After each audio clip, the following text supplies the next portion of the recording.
Wendy Bell Radio is live. I can't do it anymore. I can't have that stupid face on anymore. Look, my image right now is like my senior year picture in 1988 when I had, I think, a whole bottle of Aquanet on my hair and there was no frame around my head. It was like, I look like, yeah, no, that was my freshman year. My senior year, it was full out, like not dissimilar to this nonsense right now. So whatever. Hi guys, how's everybody doing? How is everybody doing? I want to know, what do you guys think is the big story today? See, Brock and I go back and forth because it seems like all of the oxygen of the news cycle of the last 48, maybe even longer hours, 72 hours, the whole thing just got sucked out to sea. Like there's a tsunami that's coming. There's an earthquake somewhere and it's completely changed everything. And now there's nothing left.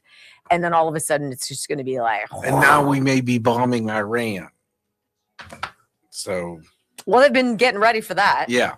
Making overtures at that. Let's see what, oh, thank you very much. Let's see what you guys think. What's the story? Prince Andrew getting arrested? It's a big one. It's a slap in the face to Pam Bondi and everybody in America that wants arrested. That's right. How is it that they can get Prince Andrew lickety split, but we got nobody here arrested, charged, nothing. No, well, we got a few indictments. If he goes to prison, do you think he'll kill himself? Who? Prince Andrew. Ah. No, or I don't think Jeffrey Epstein's dead. I forgot. Do you think he'll unalive himself? Who else believes that Jeffrey Epstein is not dead? I'm sorry. I don't believe anything anymore. I don't believe it. I don't believe it. Yeah, I don't believe anything. Yeah, anymore. What do you guys think? Yeah, John Bolton. The Jasmine Crockett.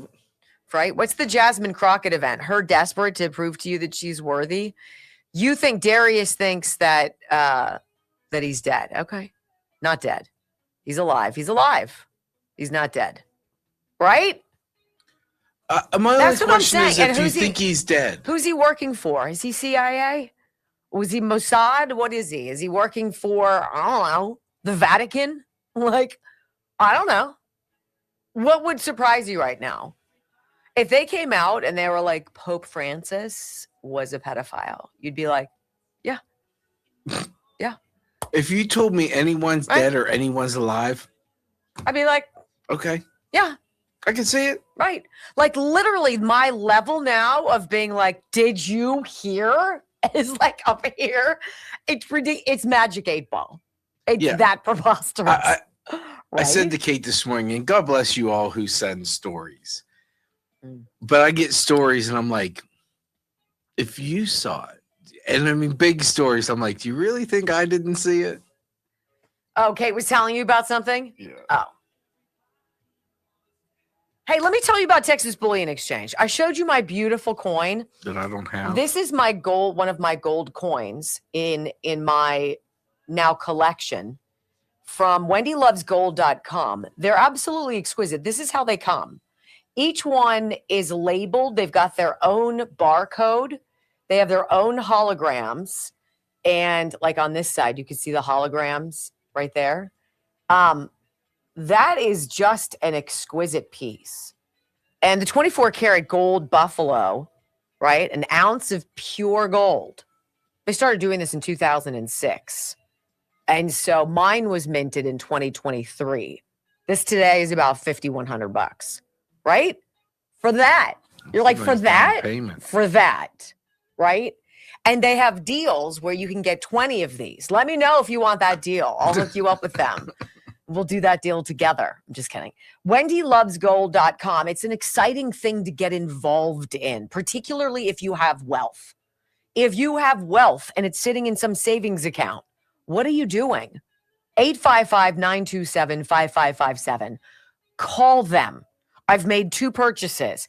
It's easy and it's secure. And then you have peace of mind.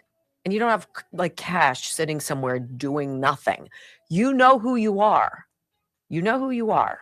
WendyLovesGold.com. You can trust these people. I trust these people. I wouldn't tell you you could. Aren't they beautiful? It's just so beautiful. I want to take it out and play with it. I know. You take it out, I'm putting it down on a down payment on something. I don't know what. But. It's great to be with you guys. I love you. Thank you for being here. We were number 6 yesterday. Like, give it back. Number 6. So we can still do better. Yes, I'd love to be back in the top 5. If you're watching this after we air it, please remember you still can hit the Rumble button. It still matters. It still matters, even when we're not live. You can do it. Yeah, so what do you guys think about Steve Bannon? Put gloves on, Wendy. No, don't touch it. How about that? I'm like, I'm not touching you. I'm not touching you. I'm like, ew. 4, 3, 2, 1. Welcome to your daily dose of facts to fight off the liberal gaslighting. You can be in the middle of a hurricane. You have sanctuary in the city of Chicago. Or you can be on a calm day. North is still north. You could be in a thunderstorm. I am angry. We are not going back. Not ever. North is still north. People can yell at you. The hell with the Supreme Court. We will defy them. North is still north. It doesn't change fundamental things.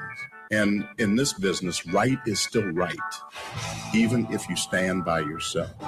We don't get fooled again. No. Live across the fruited plain and from sea to shining sea, we're converting the Marxist left 1 hour at a time on the Wendy Bell radio program.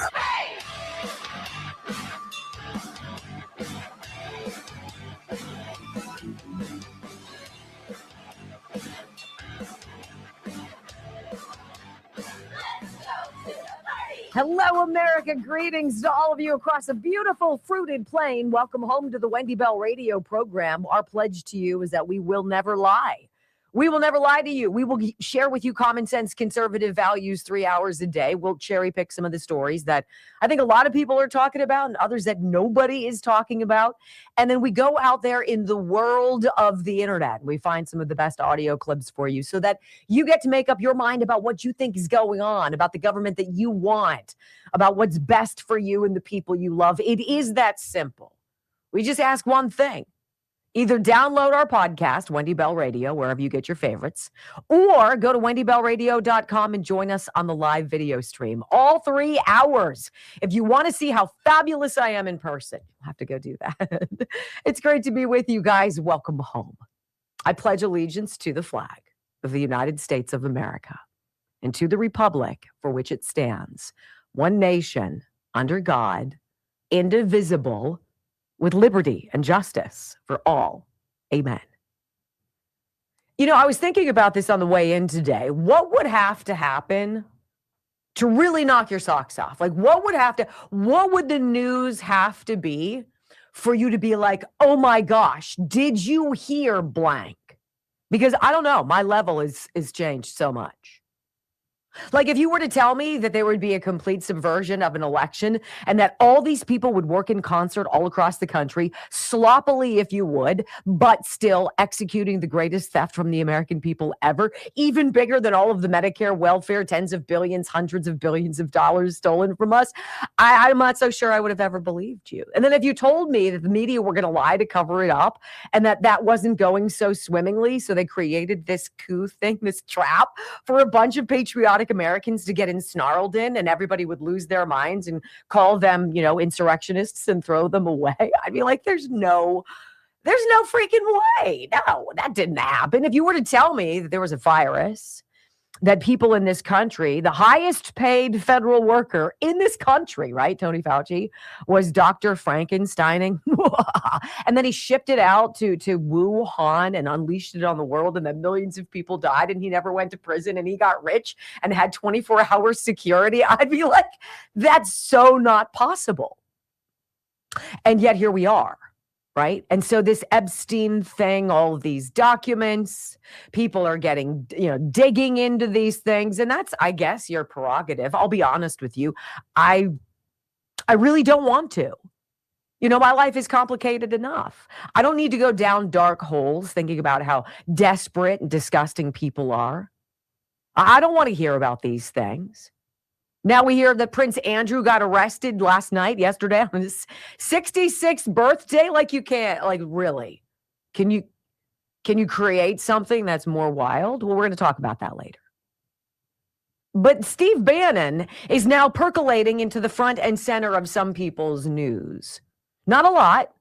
I searched and not a lot of conservative media is talking about this.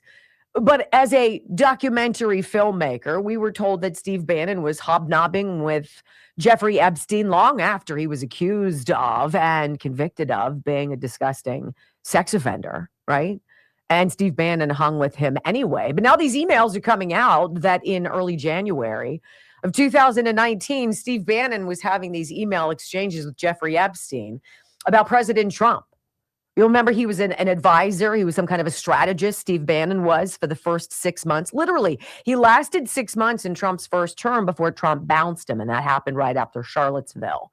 Very fine people, nonsense. And a lot of people in Trump circles were like, Steve Bannon is a drain on you. He's coming out as a nationalist, white nationalist speaker. This is not the time you want to be doing that. You need to cut that dead weight, move along. Trump did. And I believe his chief of staff or whomever, John Kelly, was the one who dropped that news. Well, these emails are coming out saying that Bannon and Epstein were talking about the mental acuity or the wherewithal of President Trump in his first term. And this was, it was very shocking what they were saying back and forth. In fact, it got so weird in this one instance that Steve Bannon suggested maybe that there be some effort to pull out the 25th Amendment and dust it off, alleging, of course, if you've got the vice president, enough members of the cabinet, you can swoop in and say somebody is unfit or is not serving the job as president to their capacity. Right. And who were suggesting that maybe that Mike Pence should step aside. He's a deep state hack anyway. And that they were going to elevate then Attorney General, or Secretary of State, I should say. Was he SOS? Yeah, he was SOS. Mike Pompeo. Right. That they were going to elevate Mike Pompeo and somehow make him president. Like, what? What are you talking about? Well, this was what I heard. I heard of this from Carl Higbie last night. This is what Higbie drops as his monologue, which was a blistering firebomb that says everything that I think a lot of people in America feel. Like, what do you believe? What is beyond the realm of your conspiracy theories or rabbit holes? Because every rabbit hole I've gone down has proved to be so far pretty safe and secure and honest. This, my friends, kind of has us listening to everything. Here's Carl Higbie. Why was he talking about replacing Trump, swapping Pompeo as the VP with Mike Pence, and then using the 25th Amendment to make Pompeo the president? These are text messages with what is assumed to be Epstein, confirmed to be with Bannon. Quote, I like the idea of Pence stepping down in favor of Pompeo, so when it happens, he becomes president. That's from allegedly Epstein. And I'm thinking, it? What do you mean by it? Bannon responding, that is his name, has this been shopped? Epstein replies, Rudy did lay out impeachment, Pelosi vote, and don't go after Ivanka. Bannon says, great. Great. Impeaching Trump? Well, I mean, we now know Pompeo was not a product of MAGA doctrine and was heavily critical of Trump once he left his first term, showing his true colors. And Bannon wanted him to become president? Am I reading that? There's a possibility that Bannon did nothing wrong and these are being misinterpreted. There's a possibility, giving him the benefit of the doubt here, considering he was, like, I defended this guy. I thought he was good for the administration initially. But there's some splaining to do about beyond talking about a documentary to revitalize Jeffrey Epstein's image. A lot of people have a lot of explaining to do, way beyond the island, way beyond sexual assault and all those, and rape and all those things. The more this stuff comes out, the more people keep getting caught in stuff that makes people like me question absolutely everything. Everything is now up for question. mostly proving that Trump and all the conspiracy theorists, we were right about a ton of stuff. Keep in mind, first it was the redactions. Okay, we couldn't get all the files. They were redacting them, and then they redacted Les Wexner. Now he's being deposed. Then, when they finally did release all the files, because there was such turmoil to get these things out, once they finally released all those things, they put them up on the government website in such a manner that makes it so difficult to search anything. You have data that spreads out over thousands of pages, but you can only have 10 links per page, so you can only search 10 at a time. And there are hundreds of thousands of links to linking individual pages. It would take one person a lifetime to get through a fraction of it. It takes forever. But you know what? Thank God we got the internet and we got crowdsourcing. And I always tell people at home, you want to be a part of the solution, get on there and start looking this stuff up, because there's a ton of stuff out there. And if we as citizens don't force our government to be transparent, voting's a suggestion. And you know what's crazy, folks, is normally we come out of these monologues and we have a guest for you. We reached out to dozens and dozens and dozens of conservatives. And you know how many wanted to come on and talk about it with me? 0. Tells you we're hovering over the target. 100% over the target. Yes. Have you guys felt like the oxygen of the news cycle has been sucked out of the air? It's like an earthquake deep in the ocean floor that triggers a tsunami. There's this energy. There's a force, a gravity that sucks the tide out to sea, exposing all sorts of fish, all sorts of things that have never been exposed. And it's like a mile of the seafloor. And then you see it coming. A wall of water that absolutely destroys everything in its path, floods everything, and washes it out to sea. It's almost like we're standing at the beach and we're noticing that the beach is getting bigger. The water is moving out. Oh boy, when's the crash? When we come back on the Wendy Bell radio program, let's talk a little bit about some of this new polling that's out. So we were talking earlier this week. Oh, it's all bad for Republicans. Oh, why even try? Throw in the towel. You're going to lose the midterm. President Trump's approval is in the toilet. Give it up, right? Well, then now, 2 days later, the 180, which is, par for the course. We should be questioning everything, right? Indeed. And we shall. Next on the Wendy Bell Radio Network. Right? Like, I don't know what Steve Bannon was doing. Yeah, he was filming a documentary. He shot like 50 hours with Epstein. That was the reason. For whatever reason, it would be, look, for anybody to judge Steve Bannon and wanting to do that project, if that's what it was, people did projects on Jeffrey Dahmer. They did things on Charles Manson. I mean, we do have a fascination with the criminally deviant. So that is what it is. I have no idea if he's playing Epstein, if he's trying to get him for information, if he's an informant for Trump, if he's working for the CIA. I have no idea. I have no idea. No idea. And quite frankly, until Steve Bannon comes out and says something about it, I still will have no idea. I wouldn't be surprised.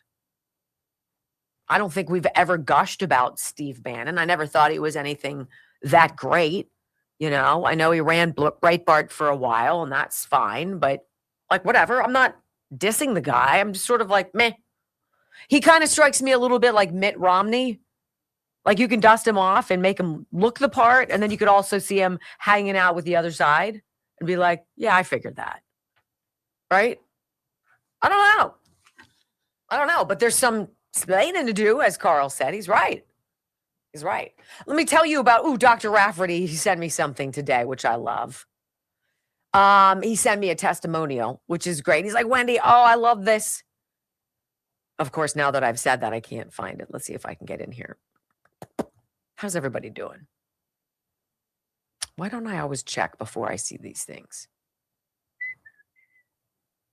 Oh, maybe he texted me. I'm sorry. So the Disc Institute of Pittsburgh, is that what he did? Yes, it is.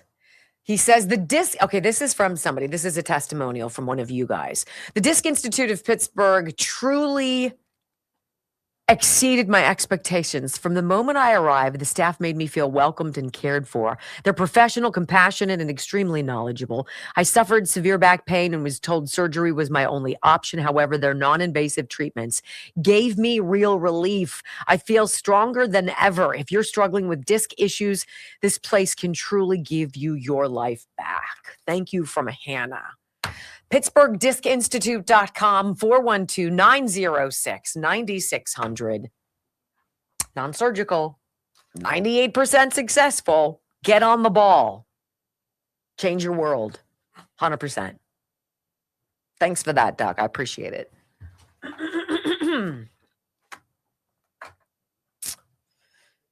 So these polls, aren't they so interesting? Up and down and in and out. Oh, you're supposed to believe them. And oh, they're not manipulating you at all, are they? Like all the polls in 2016. Hillary's going to win. 90% of them say Hillary's going to win. Well, shut up, right? Let's see how you guys are doing rumbles. All right, 1.5, almost.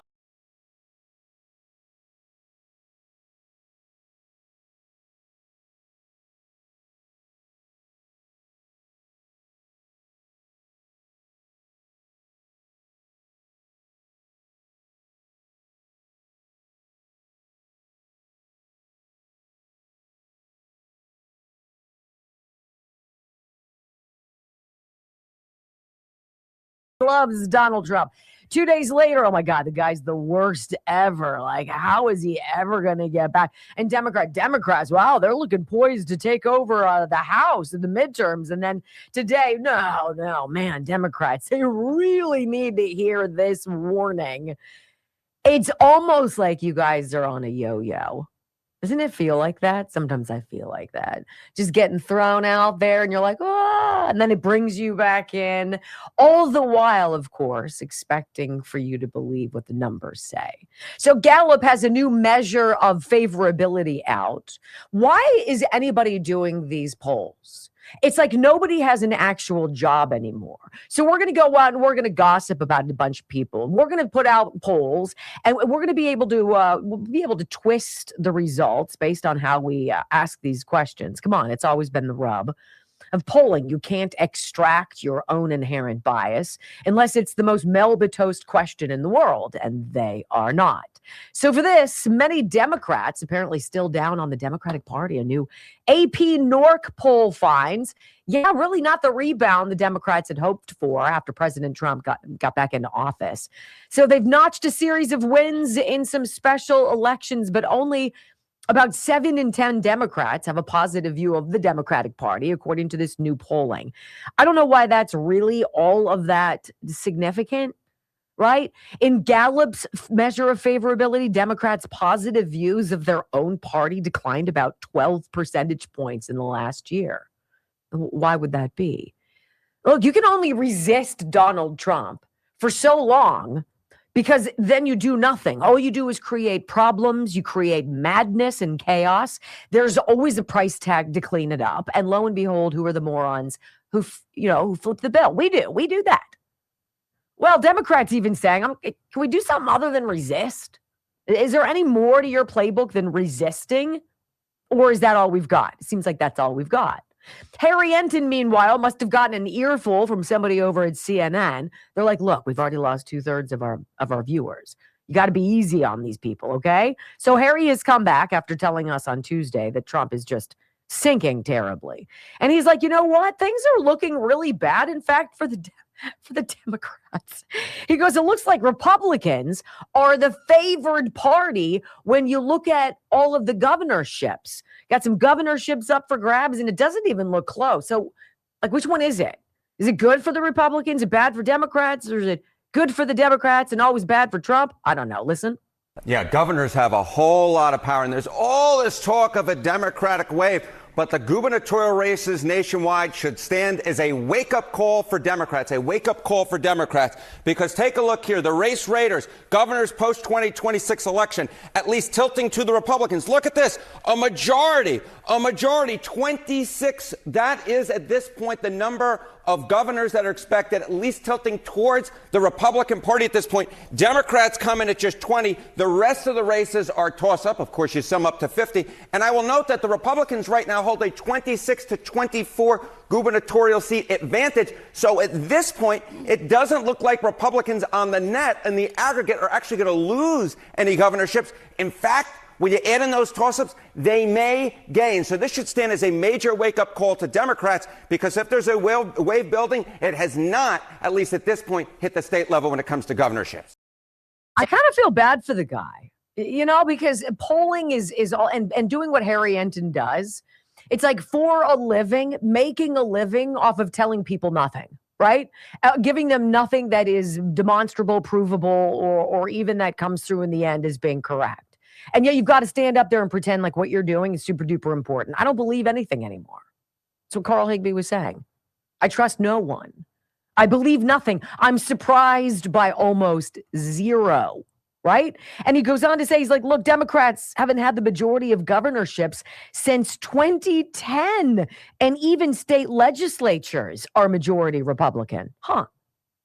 Republicans have held a majority of state legislatures since 2012. And again, this is the longest such streak dating back at least a century in which Republicans have held the majority of the state legislatures. In fact, for much of the 20th century, what you saw was Democrats actually held more state legislatures than Republicans did. And now it is the exact opposite. And if you go state legislature by state legislature, at this point, it seems likely, of course, still uncertain, since we have a number of months until November elections, that Republicans will continue the streak of holding the majority of state legislatures, continue their streak of holding the majority of governorships, and therefore Democrats will be locked out of holding a power in positions that really do determine a lot of the policy nationwide. He even sounds like he's like dragging it out and trying to make something out of nothing, doesn't he? He's trying to say like, oh, look at this. It's really nothing. What he did say is 2012. That is how long Republicans have had state legislature power. We've had the majority. Well, what happened in 2012? Barack Obama's second term, by the skin of his chinny chin, right? He comes out, all the woke nonsense, all of the identity politics, all of the culture warfare, all of the racist mumbo jumbo, feel guilty, shame. We're going to set the door for DEI. And it's so weird because you know what? America said, yeah, we don't think so. Yeah, we don't like that. Good luck with that.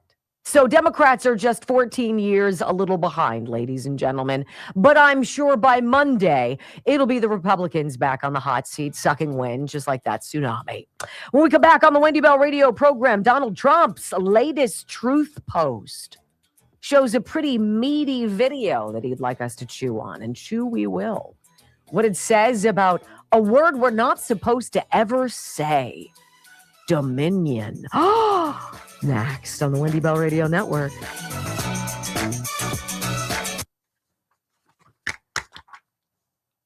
I really like that from Carl, because he shows you the conundrum that all of this puts you in, right? When you read somebody's email or you read a text message, how much gets lost in translation before you even get started, right? You don't see somebody's facial expressions. You don't hear the tone of their voice. You don't understand nuance. Sarcasm does not exist in the electronic communication world, not at all. And so it's already misinterpreted before it even happens. As a third person weighing in years later, assuming you know what's going on. We don't. Which is why I know what Carl is saying. Like, we all need to do some digging and expose some of this stuff. Who else doesn't have any interest at all in reading the Epstein stuff? I have none. Like, I don't need to go back and see how disgusting people were. I don't even know. I don't even know. I don't know. I know. Let me tell you guys, let me see what I can talk about here for you. I want to tell you about Rumble Wallet. So this is a service that Rumble wants a lot of their influencers, if you will, their show hosts to talk about. This is by no means me saying that you should give me money. That's not what I'm saying. Rumble is merely saying they're implementing this new interface that gives you a lot more flexibility with giving your favorite personalities or whatever transactions on Rumble, doing it without losing transactional money. There's a percentage that goes to this person. There's a percentage that goes to the service fee. This way, Rumble is saying, really 100% of your money goes where you want it to go. And that's kind of neat. So what they're saying is, Rumble is the only company that has stood the test of time and deserves our support in terms of providing platforms for conservative voices like mine. And we were censored on many other platforms, not Rumble, which is why we are very loyal to this site. So on one side, Rumble is challenging big tech censorship. And now on the other side, they've introduced something that's going to give us protection from the big banks, possibly shutting us off. They can cancel our accounts. They can freeze our cards. And that is why Rumble launched the Rumble Wallet. It is a wallet that no one can cancel. It is a wallet that supporters can use to instantly tip creators like anybody you enjoy out there with any middleman taking cuts. With Rumble Wallet, you control your money, not a bank, not a government, not a tech company, not even Rumble can touch it. It is yours and only yours to protect your future and your family. So they say go to wallet.rumble.com if you'd like to learn more. Wallet.rumble.com and think about maybe opening up an account and stepping away from your banks, big banks. Who knows what you want to do, but it's an option for you. And I love Rumble for that. So wallet.rumble.com. I don't know anymore what's safe and secure. Right. I mean, right now. Not our elections. Wow. Well, that's a fact. That is a fact. What's going on out there, Brock? What's everybody doing? I don't know. 1.68. Look at you guys go. Appreciate you. So there's all this gamesmanship. Wendy-liciousness. Wow. Dude. Thanks, less taxes. I like it. Cold shower. Now, if that's kind of supposed to be French, less taxes. I don't know. Hi, Lone Cowboy. Hi, U.S. Abby Girl. What's going on, Pistol Pete?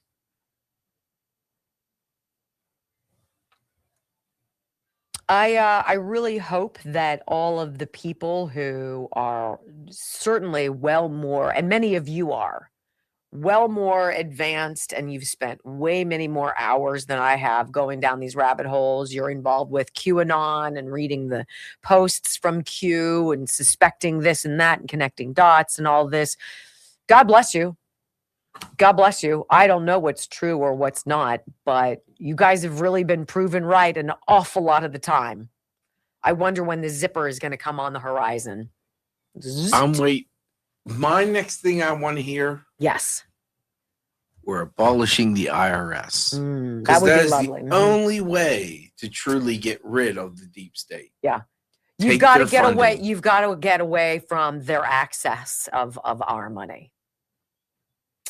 And there's no reason the tax code should be like that. Any more than the food pyramid should be 150 pages. There's long. no reason they should take 30% of your money, and then tax you on things you buy after you pay taxes, and then tax you after you die. Well, they take the money, sit on it, earn the interest that you could be making, and then screw you over on the flip side. Think of the interest. They take $1 trillion of yours every year. $1 trillion. And we give them loans, and they say, "Well, you're going to get a great tax refund." How about not taking it to begin with? Yeah, that's not a refund. That's calling you. That's giving you reversing a loan. the theft. Yeah, I'm giving you an interest-free loan. Yeah, thanks. And then they're like, by the way, you're going to work for 4 months before you ever really get your money. Great. It's like buying a house, and the first 20 years is all interest.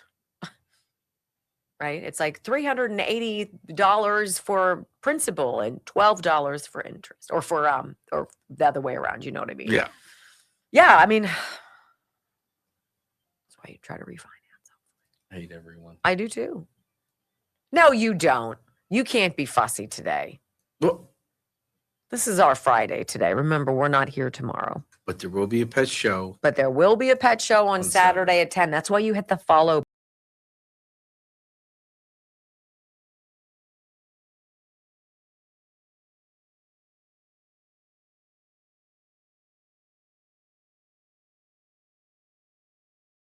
President Trump on my way into the radio studio this morning, and Fox News had I was listening in the car, and it was the president. He had all these world leaders in. I have no idea where he was speaking. I don't know. I probably should have done a little research on it.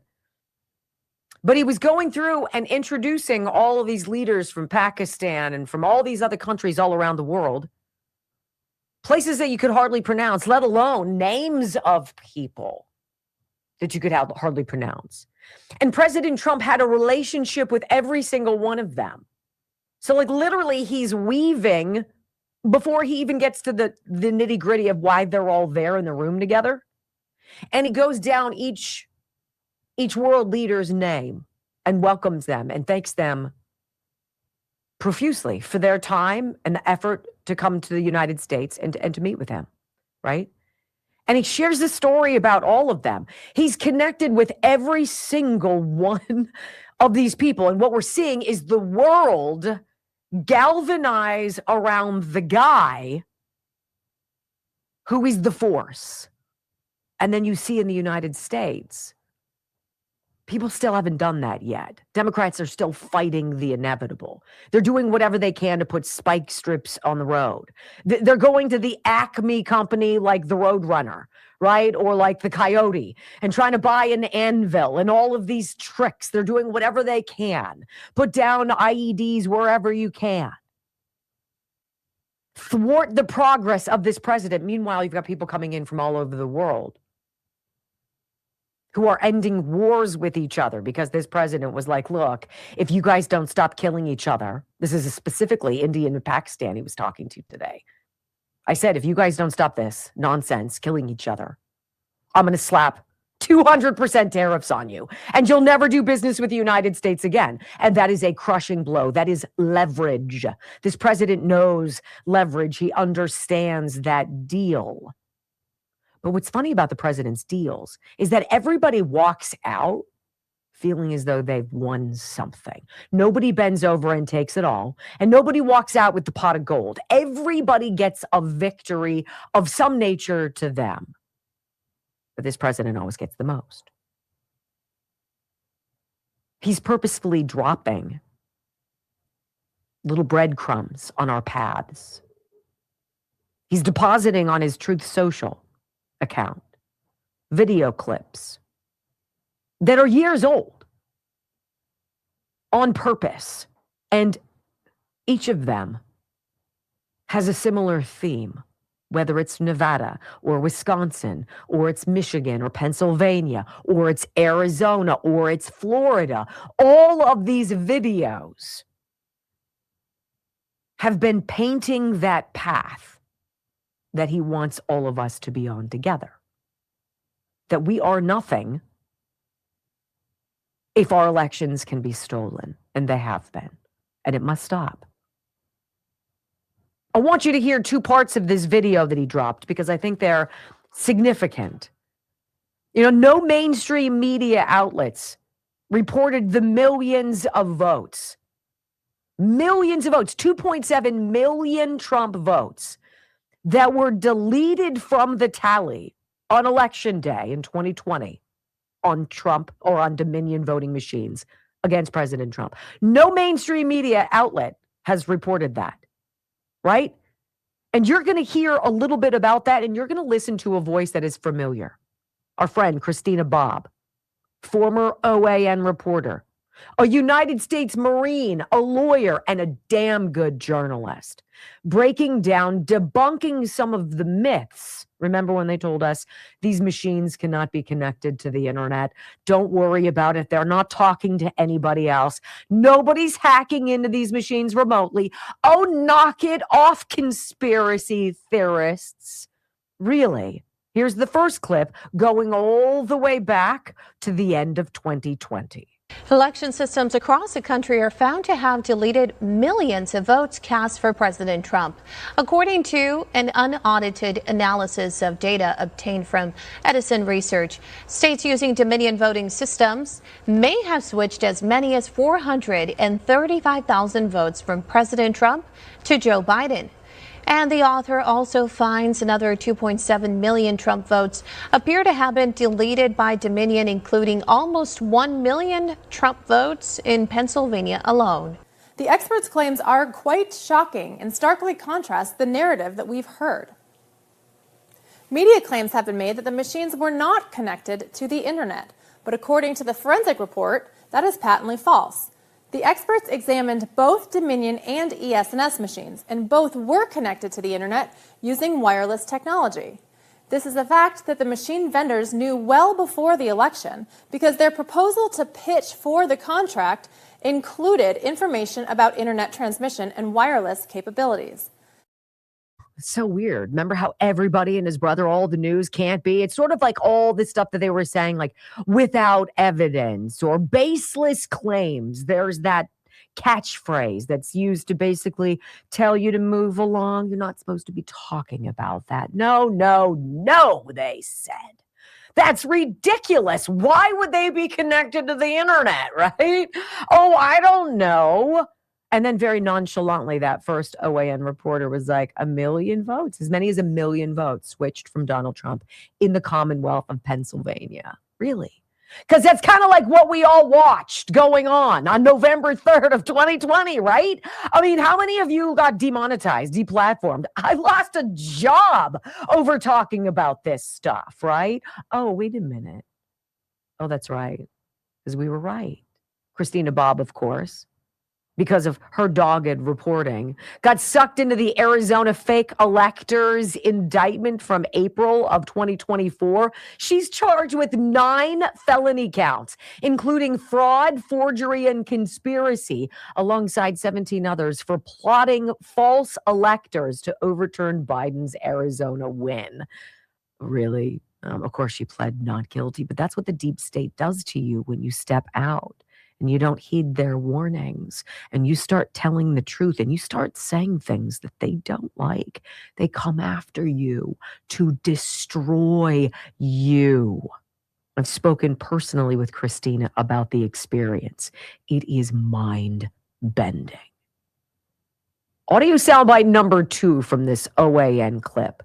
Examinations show beyond that they could be connected to the internet. Dominion and ES&S machines were wirelessly connected to the internet via something called a Telite 3 and 4G modems. Oh, by the way, those modems had ties to the Communist Chinese Party. I know, right? Some of the forensic evidence for this fact includes the wireless chip made by the company Telite.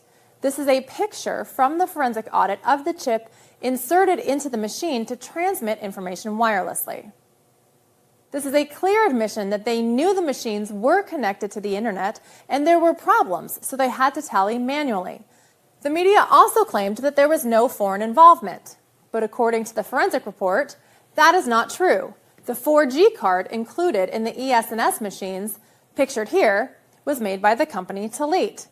The project to manufacture the chips, according to the report, was funded by the Chinese and has ties to the Chinese Communist Party. So interesting. Ties to the Communist Chinese Party. Why would we ever need any component of an election machine in America to be made by China, unless China is connected to those parts and is connected to the parts that go into the machines and then can access the machines? I mean, that's just me speaking out of my rump. I mean, what do I know? The 2 minutes go by of this Dominion, ES&S, and Smartmatic CEOs sitting before members of Congress. Zoe Lofgren is in this congressional hearing. We skipped by it because it's kind of boring, but All three of these election machines, these voting machine companies admit, yes, we have parts that are made in China. This is the part where things get curious. This is where, you'll remember this voice, an NBC News report exposing the vulnerabilities of these machines still to this day that have modems that are still active and firing signals in America's swing states. What? Got a first-hand look when we visited ES&S, the largest manufacturer of voting machines, and talked to CEO Tom Burt. Okay, why is there a Sprint thing here and a Verizon thing here? There's a small percentage of jurisdictions in the country, a lot of them are in Florida, who have decided that they want to modem unofficial results to the election office. Our voting machines are not connected to the internet. Those are not connected. Voting machines themselves are not connected to the internet. And we knew that wasn't true. And cybersecurity expert Kevin Skoglund wanted to prove it. So he and 9 other independent security consultants created their own search engine looking for election systems online. We found over 35 had been left online, and we're still continuing to find more. ES&S insists while there are 14,000 of its modems in use, there are firewalls separating those modems from the public internet, and that the modems are turned on for just seconds. But Skoglund says that's not enough. We're seeing Illinois and Michigan. Last summer, Skoglund's team found ES&S voting systems online in at least some of the precincts in 11 states, including the battleground states of Florida, Michigan, and Wisconsin. If you were able to get inside these systems, could you do more than perhaps mess up the preliminary results? Could you actually get deeper inside the system? Absolutely, and that's my biggest concern. Top computer scientist Andrew Appel agrees with Skoglund. Once a hacker starts talking to the voting machine through the modem, they can hack the software in the voting machine and make it cheat in future elections. In August, Skoglund took his results to election officials and the press, assuming the systems will get taken down.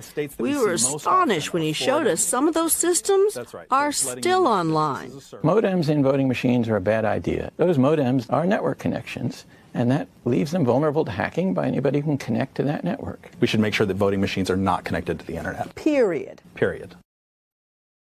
Cynthia McFadden did that report for NBC News years ago. And then you know what happened? Then came the Dominion's silent treatment and the $787 million settlement like Fox News agreed to. And we're all like, wait a minute, what? Why are you agreeing to settle with an election company that is deeply and inexorably connected to the most fraudulent, ridiculous sham show of an election in American history? What is in it for you? And why is President Trump retruthing that video today? Things that make you go, maybe John Solomon had it right yesterday. The bomb is about to drop on this. When we come back on the Wendy Bell radio program, is it possible that the GOP might be growing a pair? I don't know. But Republicans are now suing to stop Virginia's redistricting. And the reasons they have for it are rather savage. Next on the Wendy Bell Radio Network. Like there was coverage of that. And then the tsunami hit. Then the earthquake in the ocean hit. And all the water rushed out to sea.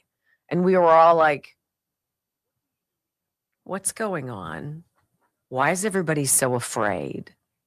I wasn't allowed to say Dominion's name on Newsmax. Why? It's like you weren't allowed to talk about the Wasn't allowed to talk vaccine. Wasn't allowed to talk about the vaccine? And they weren't the only ones. Oh, no. No. That's not a free independent press. That's called blackmail and bullying. Oh, yeah? You want to talk about us? We'll sue the crap out of you, too. All right. Kind of like taking on the Vatican. Yeah, right. Or even taking on a local church. Like the apparatus surrounding them is like, it's like a fortress with a moat and crocodiles. Like there's no getting in. It's not fair. Let me tell you about Dr. Darren Dubiak, Dr. Dubiak's deal, the $99 blood draw. Look, what I would do if I were you, I would want to do two things. I would want to get on the shape scale at Dr. Dubiak's office that I got onto. This thing it's like a $14,000 scale. It's serious. And you stand on it and you put your arms a little bit like shoulder length width apart, and you make fists, and you have to be super, super like still.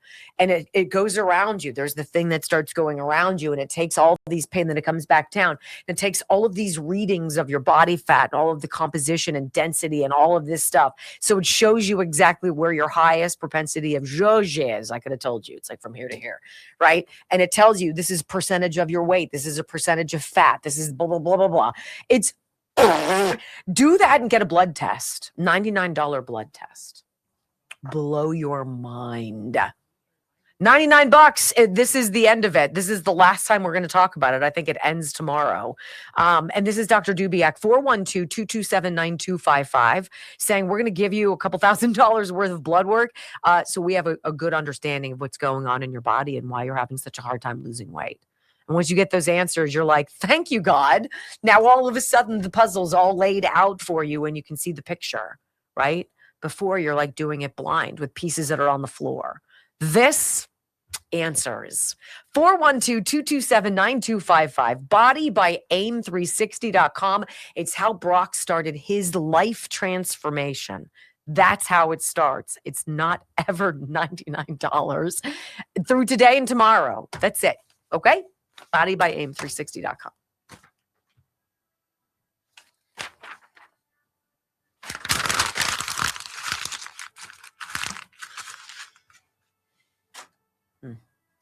So I'm on the fence. Uh-oh, again. Last time you were on the fence, we got fired. No, I was on the fence about getting a haircut, or should I let it grow? Because normally I would cut it to about here, or I could let it go. I think 55 is a little old for long hair. Plus, I have a narrow face. Just, I don't know. I feel like up higher is a little bit more appropriate. Are we still on the fence about it? I am. Number one, cut. Number two, let it go. Help a sister out. I will take your advice. I'm going to say two. Let it go. Yeah, it's been a while, right? Let's see what you guys think. Not like you care. I mean, you might not care. I wouldn't care. Let it grow. Two, never two. No color. Well, that's that's not up for debate. That is not. Boston guy, Wendy, don't go to my wife's hairdresser for the love of God. Oh, that's terrible.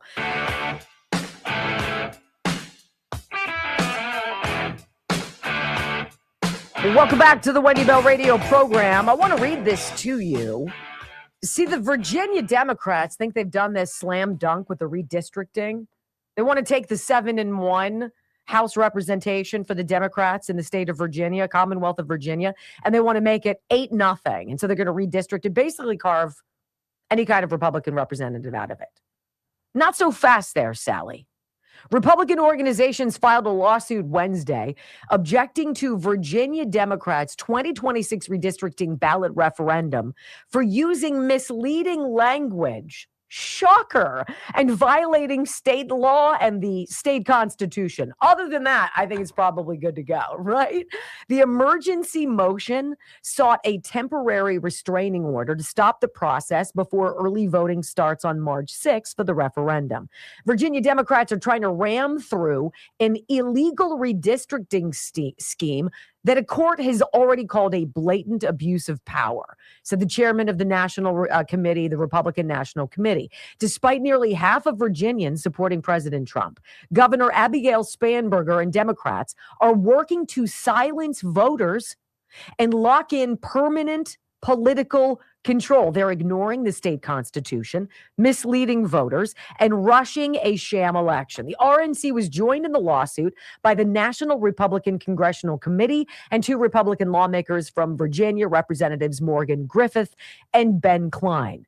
The Democrats' effort in Virginia is part of a nationwide redistricting battle. President Trump urged redistricting in GOP-run states, but Indiana sucks, I added that, to get more Republican-leaning districts and help the party hold on to its razor-thin House majority. Texas was the first to redraw its maps, and then Democrat states led by California responded in kind. So Virginia Democrats are ignoring their own constitution. This is the messaging, though. This is the wording. Should the Constitution of Virginia be amended to follow the General Assembly to temporarily adopt new congressional districts to restore fairness in the upcoming elections, while ensuring Virginia's standard redistricting process resumes for all future redistricting after the 2030 census. So they're saying, do you agree to keep things fair, because we're all about fairness, fair, that we should do this change, basically squeeze out the Republicans, but it's fair. And then after, we'll bounce back to whatever the census says after 2030. Do you think that's a biased question? Hell yeah, it's a biased question. We'll see how Republicans face it. I don't know. Then we got to get to this. The Epstein fallout, Prince Andrew, right? That's not his name anymore. Mountbatten, Windsor, whatever the hell it is. King Charles' younger brother, Andrew, arrested by British police in Epstein-related probe. This is King Charles' brother, the former Prince Andrew, was arrested and taken into custody today by British authorities in an investigation into official misconduct related to his relationship with the deceased financier and sex offender Jeffrey Epstein. This is how media in the UK broke in with the news. Oh, he's looking for it. I'll keep talking. You take your time. I can say the arrest came 2 weeks after files released by the U.S. Justice Department suggested Andrew shared confidential British government information with Epstein and others when he worked as a British trade envoy. So he's arrested not for potentially having, raping underage girls. He's being arrested because he possibly shared secrets from the British government with Jeffrey Epstein. Listen. Breaking news in the last couple of moments. Extraordinary news.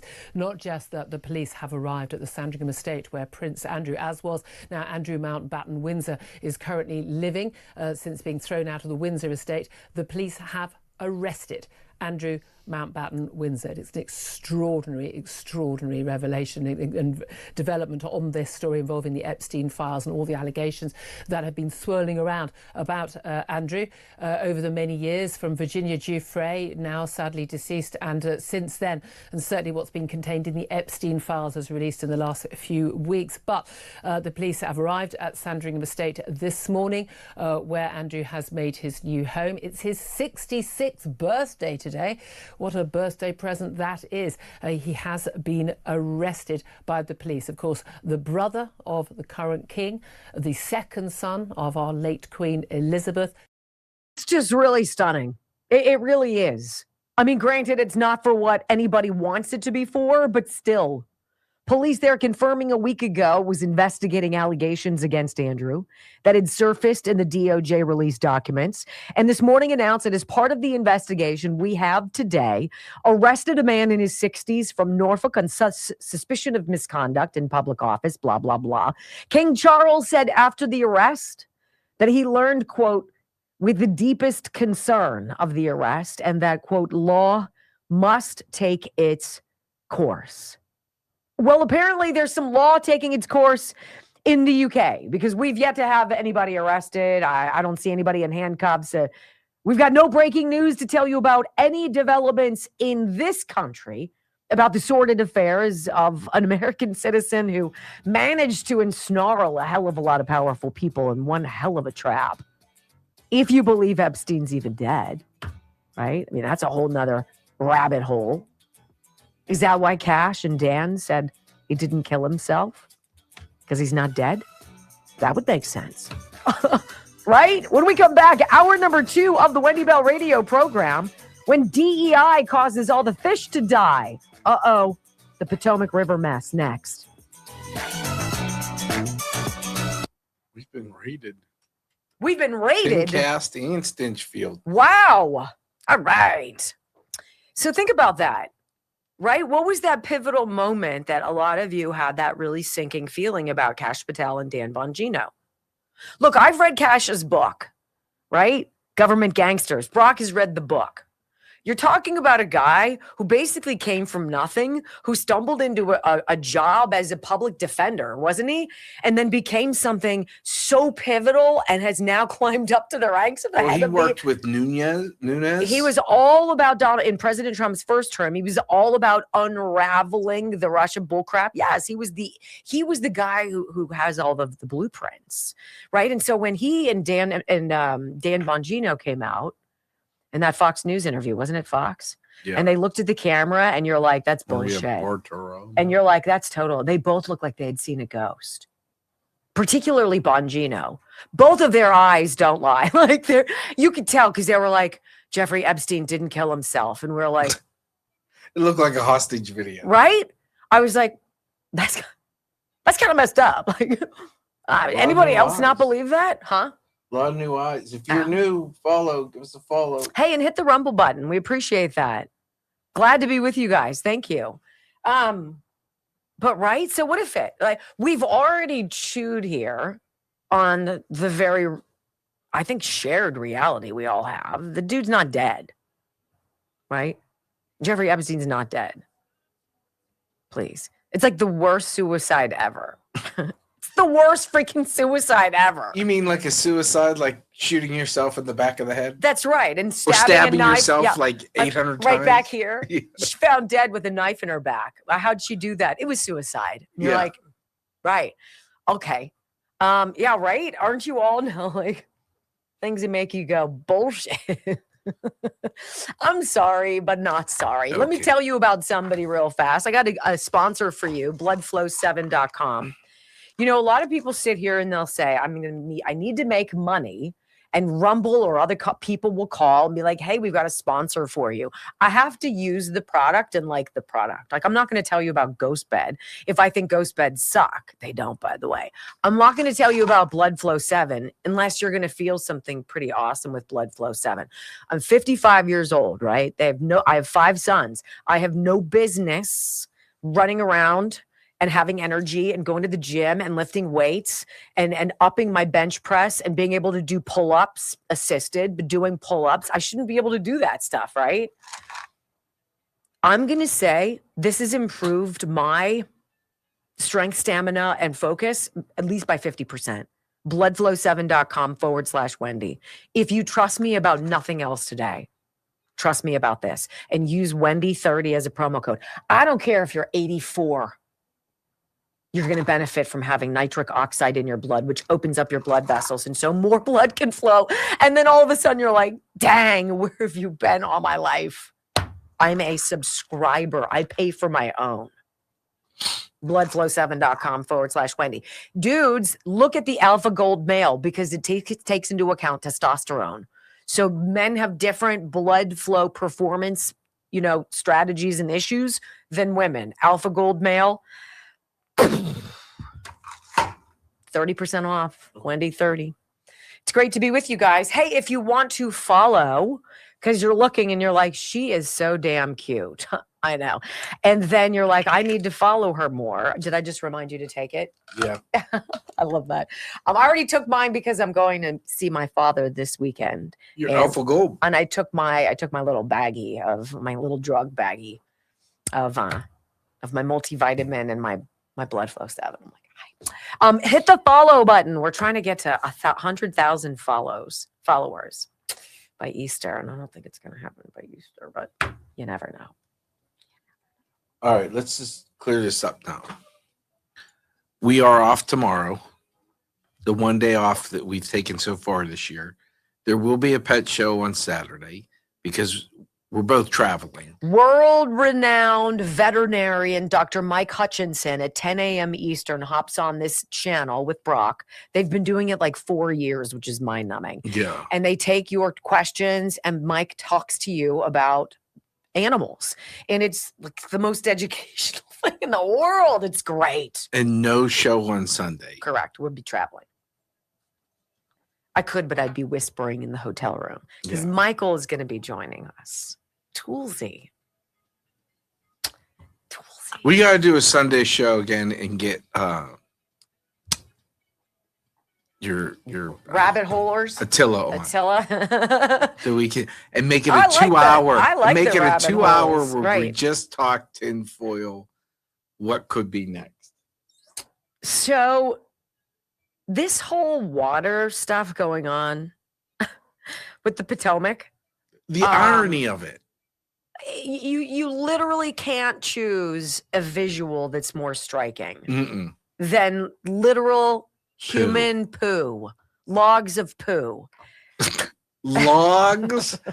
Okay, we might have crossed the line there. Logs. So disgusting.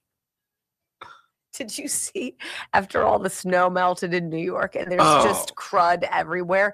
Now, granted, it's not like hopefully people pooping on the ground, but it's dogs. Like everybody, you have a 10-story building or whatever. Where's everybody's dog going to go poo? They're going to go poo down there in the snow. And Everyone hates the poo thaw. everywhere. It's like living by a lake that has Canada geese. Yes. Right? There's shit everywhere and they're nasty. You're like, and they're mean. That's New York City right now. Sorry. All right, so we're a radio show, but we're in a commercial break, and I love when people rate us, but maybe they can do it while we're talking about something that's not poo. But we've got Mike McCormick on, former White House stenographer, but also a wonderful author, and the author of the Substack Midnight and the Laptop of Good and Evil. And he's put out a couple more Substacks that are like, but he lives by the Potomac, and he has his own personal story about seeing raw sewage spraying. Ugh. Can you imagine the smell in the summertime? No. And then there's going to be a bloom. Like the ecological nightmare. Crickets. 5, 4, 3, 2, 1. Wendy Bell. Inspiring solutions to save America, one show at a time. Are you ready to get on board?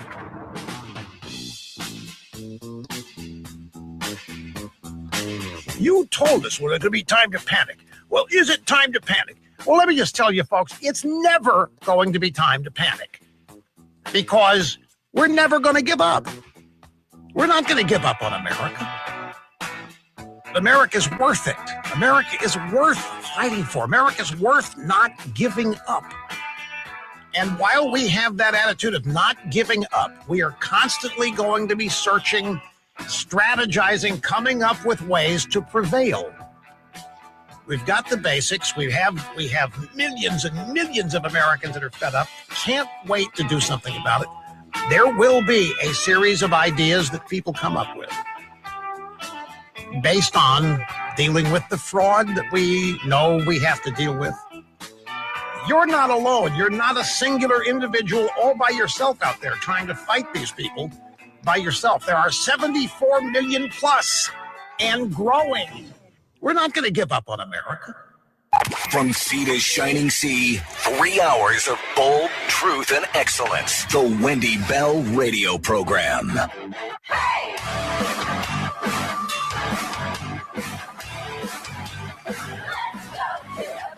Welcome back. Hour number 2 of the Wendy Bell Radio Program is live. You know what? The whole DEI, diversity, equity, and inclusion experiment, I think we can all take a vote and agree that it's time we move past this sort of chapter in American history that somehow has now trickled across to the rest of the world. We have seeped over across the oceans into other continents to poison them with the same idea that who you are and how hard you're willing to work and your God-given gifts and talents pale in comparison to what you look like. If you have ovaries, well, that's +1 for you.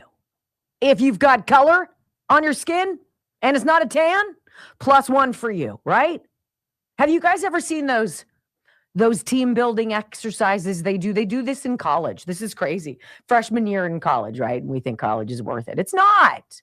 And they get people to line up and they're like, all right, for everything I say to you, I want you to take a step forward if this applies to you. And it's like, I grew up in the household with both parents. Take a step forward. I grew up in a household where my parents did such and such. Take a step forward. I grew up in a household where we blah, blah, blah. Take a step. And then all these things that you just consider are normal in your life, you're like light years ahead of all these other people behind you who come from broken homes. They're disadvantaged. And the whole point is to make you feel guilty based on nothing other than where you came from. Well, if you need a reason to blow up DEI and put it away for good forever, it's this Potomac nightmare of raw waste that's still pumping into the Potomac River after a month. It's absolutely mind-bending. So the Daily Caller did this great story, and I want to read it to you. And that's all we're going to talk about in this segment. It's that egregious. DC Water, that's the name of the big utility, right? They have a CEO, new guy. Well, wouldn't you know, during Joe Biden's tenure, he waved a magic wand and he put some black guy in charge of it, which is fine. You would hope the black guy came from some kind of a utility background. We're going to talk about that in a minute. DC Water's CEO, that guy, oversaw $520 million in DEI contracts. Really? And coincidentally, the biggest sewage spill in U.S. history. Like, oh my. Let's chew a little bit and see what the priorities of this utility were, shall we? While hundreds of millions of gallons of raw sewage accumulated in its pipes, the District of Columbia Water and Sewer Authority was focused on diversity, equity, and other left-wing priorities, setting the stage for what may be the largest sewage spill in American history. Oh my, DC Water CEO David Gaddis, as his name, David Gaddis. He's championed equity and diversity throughout his tenure, who was also named in a lawsuit against his former employer for allegedly withholding information about water contamination in Flint, Michigan. Wait a minute. So this guy who's in charge of DC's water, right, David Gaddis, who's been all about this DEI stuff and giving money, no bid contracts to people who are minorities or chicks or what have you, was also part of a lawsuit against his former employer for allegedly withholding information about water contamination in Flint.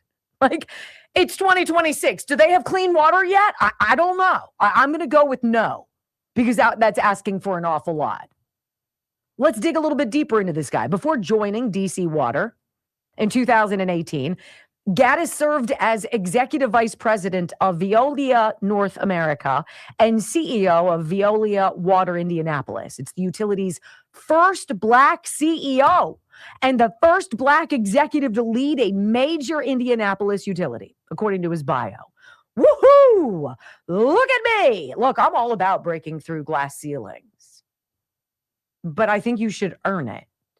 I don't think that the ceiling should exist at all. But I think if you're the one who's going to go and you're going to puncture it, you should probably be damn good at what you do. Or else you give everybody else who looks like you a horrible name. Oh, bing, bing, bing, bing. It's sort of like that's what's happening.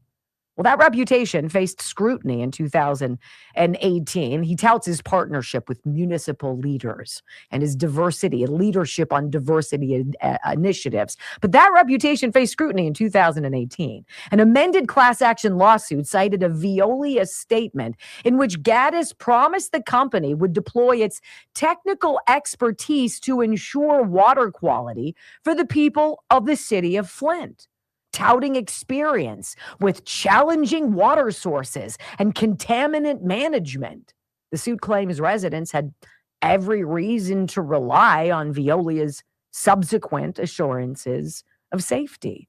Yeah, we got some guys, you know what they're doing, and we're going to make sure you get clean drinking water. It shouldn't be complicated, but ... Well, the company that this Gaddis guy worked for, Veolia, told the public that Flint's discolored drinking water resulted from an old unlined cast iron pipe when it actually contained dangerous levels of lead. The city's former mayor testified in 2022. Emails later verified that Veolia officials knew problems extended beyond discoloration and foul odors, noting that, quote, lead seems to be the problem. I don't know. What do you know about paint and what about water? You don't want lead in it, right? Don't be eating it. Don't be chewing on it. Don't be drinking it. Well, sadly, when the people in charge of making sure that's not happening lie about it, We had greenish and brownish water. It smelled weird. It was giving people rashes, and they were losing their hair. What? Patients were asking, was it okay to use this tap water to mix their baby's formula? Like, that's how bad it was. By February of 2025, Veolia had contributed $79 million to settlements with Michigan and roughly 26,000 individual claimants. The company maintains it stands behind its good work in Flint, but if it was so good, you probably wouldn't be paying $80 million to get people to shut up and go away. And from that organization that did that to Flint, Michigan, DC gets its new black CEO, whose number one goal is to get rid of white guys. I'm not making it up. You ready for this? Before Gaddis arrived, DC Water was considered a global role model, commanding one of the highest reputations in the water sector. Gaddis sought to take the authority to the next level by prioritizing equity for employees, customers, communities, and contractors. How about, I don't know, I'm just spitballing. How about clean water? Is that like too much to ask for? Just water, clean water that doesn't make my hair fall out, right? Well, he wanted to prioritize equity. And so what did he do? He started giving away money. How much money? Well, in fiscal year 2024, disadvantaged and women-owned enterprises received about $520 million of business diversity and inclusion grants. They didn't need to prove that they knew how to do anything. They just needed to prove that they were diverse, that maybe they had some ovaries, maybe they had some melanin. And it was like, yes, here's your money. And yes, here's $520 million. Well, the EPA had to move in April after Trump moved in, right? And suspend some of these awards and grants, no bid awards to people who, by the way, if were proven to not fulfill their contract obligations, they wouldn't be held accountable. There was no liability. Like you can't make it up. And now what do? You see this mountain of human waste getting pumped into the Potomac River and literally moving towards DC. You can't make the visual up. And this guy who wanted to and succeeded in eliminating 70% of the white dudes in the C-suite. I want you to hear what Mr. Gaddis, who champions himself Mr. Diversity and Opportunity, what he was super excited to share with you regarding the DC Water Company's objectives and successes. You know, when I arrived at DC Water, this was an organization that looked very similar to our industry. It was predominantly, white male at the top, but this is a utility that's, more than 70% people of color work at this utility.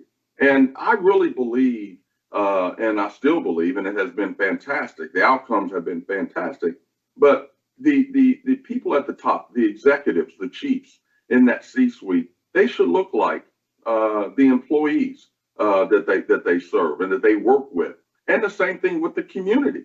And so my executive team, looks exactly like the community. It looks like the employees, the staff, be it people of color, women, men, and it's just a fantastic team that has come together to do a lot of great things here at DC Water and in the community for the customers.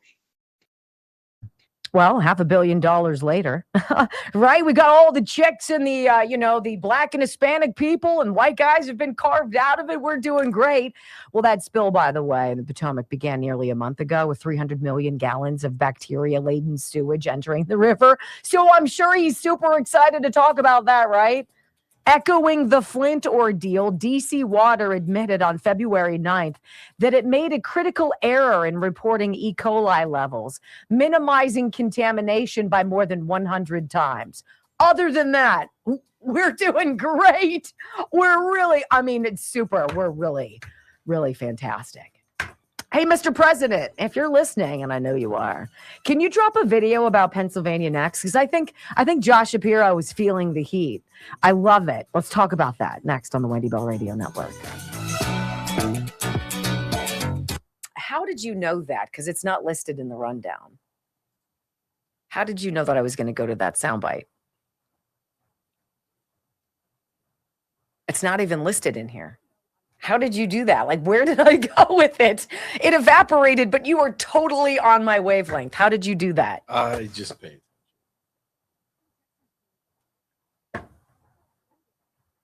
I do love you.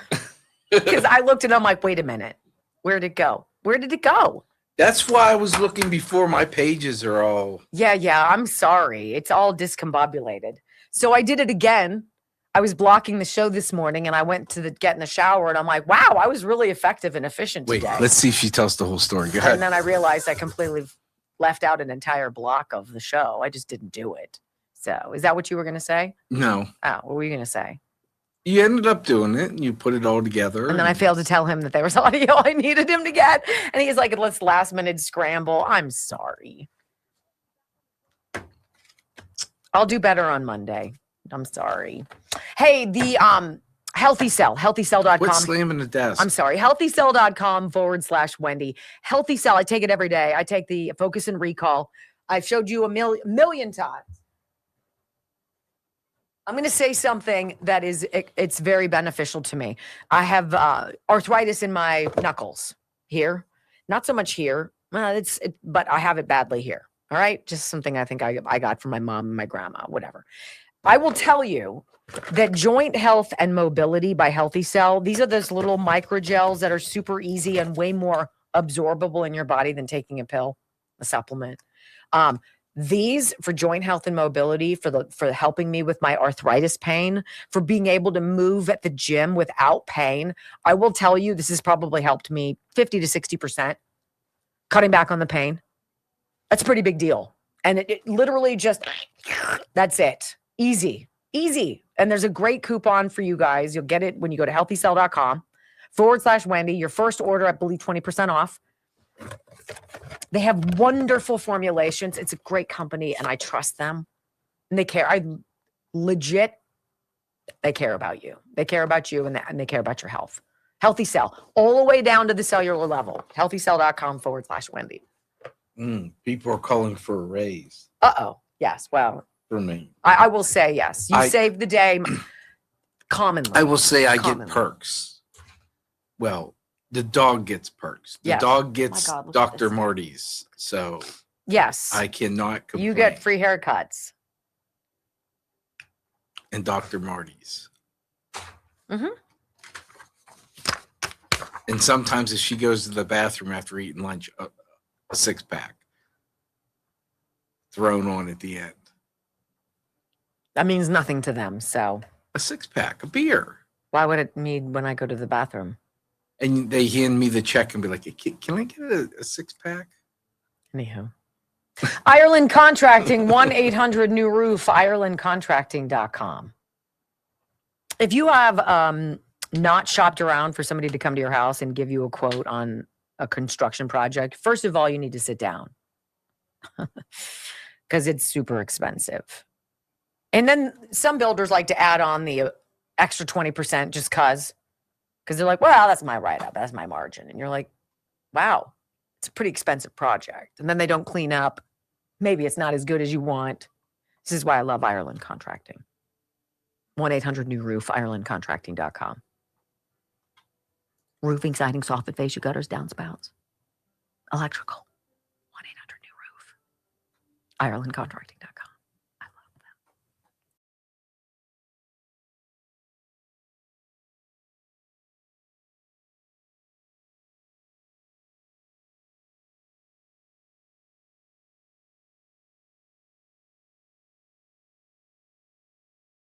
And I apologize in advance.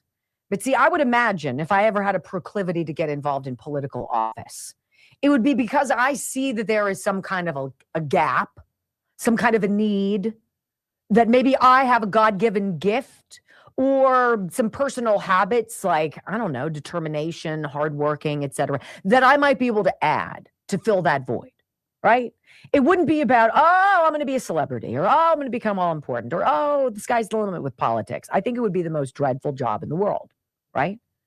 So if you go and you're going to do something and you're going to serve the people in some capacity, don't you think if you knew about fraud in your community, if you knew about, say, a child sex ring or some kind of a prostitution thing or some drug stuff, you do everything in your ability as that elected representative to unravel it, to blow it up, and to make life for your constituents, your family, right, better? Yeah, I would think so. I mean, just not in Pennsylvania, specifically when Josh Shapiro was involved. He was attorney general during the 2020 election, which we found interesting when he was the guy who came out and was like, when all the votes are counted, Joe Biden's going to be the winner. And we're like, that's really weird. It's an odd thing to say. Like, why would you say such a thing? Well, he admitted before he became governor that he knew of as then attorney general that there was rampant fraud and abuse, Medicaid fraud, awful fraud here in the Commonwealth of Pennsylvania. And he knew it was in the billions and billions of dollars. So what has he done? What did he do? He didn't do anything. He failed upwards into the governor's mansion. And now, by the way, has done $1 million in security renovations to his private residency, for which the Pennsylvania taxpayer is going to get stuck paying the bill. Because, you know, that's making sense. Why not just add it to the tab, I guess? But why would you not do anything to stop it? And then you're governor for several years and you've still done nothing to stop it. Why? Why? Well, the Freedom Rising podcast asked that very question. I think these two gents do a smashing job of making Josh Shapiro look like the deep state jerk that he is. Why would someone like Shapiro be opposing a common sense measure that most Pennsylvanians agree with to combat the type of fraud we've seen in Minnesota? Well, the irony of it is that we now have Governor Shapiro, but formerly we had Attorney General Shapiro. And Attorney General Shapiro himself admitted that Pennsylvania had at minimum $3 billion in fraud, at minimum. And this was back when he was Attorney General, so that number could have grown by now. And the reason people are so incensed by the level of fraud we're seeing in Minnesota, in one state, like you said, one state alone, $10 billion. That's our tax dollars. Yeah. That is families that are struggling to put food on the table, families that are struggling to deal with utility bills because Shapiro's energy policy has been chasing generators out of Pennsylvania. People that are struggling to make ends meet have been subsidizing fraudsters to the tune of billions of dollars across the country. And we know it happens here in Pennsylvania. The governor, when he was Attorney General, admitted it happens here in Pennsylvania. And yet, for some reason, Attorney General Shapiro, now Governor Shapiro, is choosing to turn a blind eye to it. Well, now all of a sudden, now that Trump is dropping these Truth Social videos, kind of dropping those breadcrumbs for us to pay attention to the real story and don't get sucked up into the Epstein garbage, right?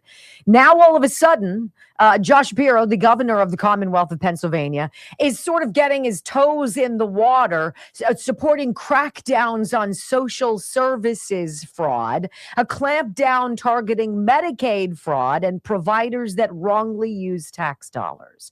Apparently, he's been watching the mounting scandal enveloping fellow Democratic Governor Tim Walz of Minnesota. Now, Shapiro has declared in his budget address that the state must approve a False Claims Act and signal openness to working with Republicans who control the state Senate and are a few lawmakers short of the majority in the state House to, quote, get it done. It's almost like Josh Shapiro realizes that the fraud, waste, and abuse is only part of the story. We really are more interested in what happened in Pennsylvania on November 3rd, 2020.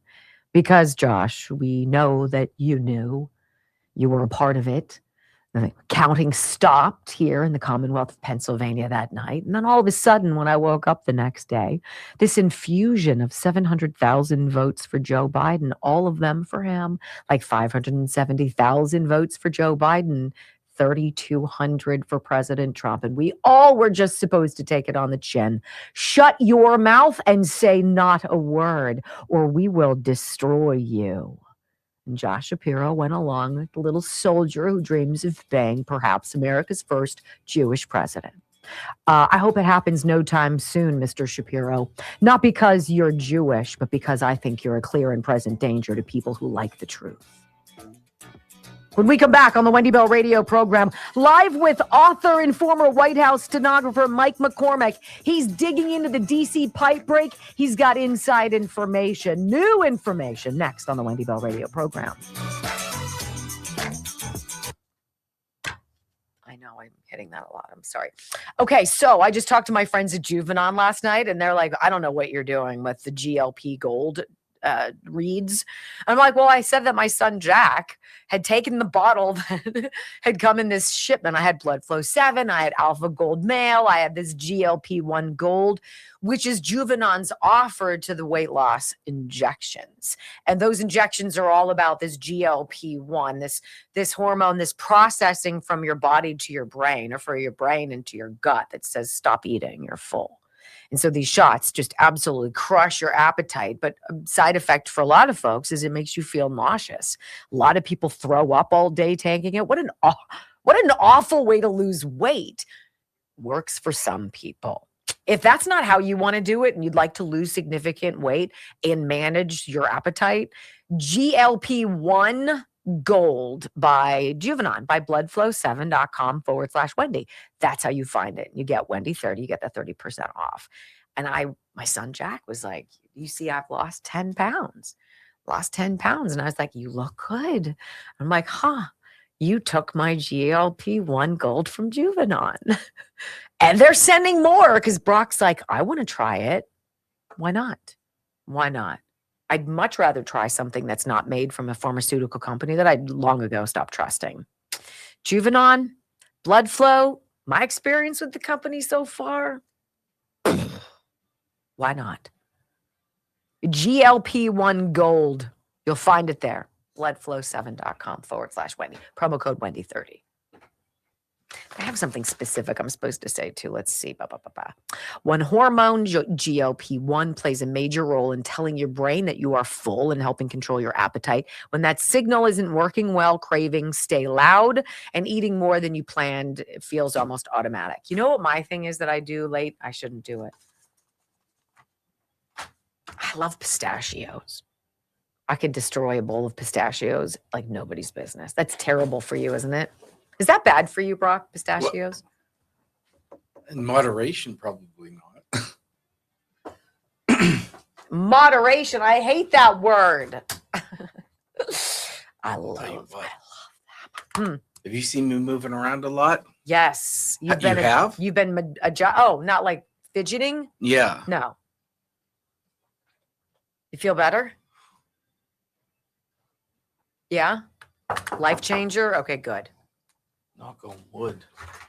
So Brock had getting some adjusting for a disc issue. Let me just say, any doctor out there doesn't say a chiropractor. Chiropractors are the real deal. They're the real deal. And a lot of MDs kind of get a little snitty about them, which is a shame because chiropractors do an awful lot of healing. Awful lot of healing. He touched one thing. It's like, I haven't had that much relief. Kelly says it's incredibly nutritious. Hi, Mike. How are you? Good. Keep your windows shut. The stank got to be pretty good, right?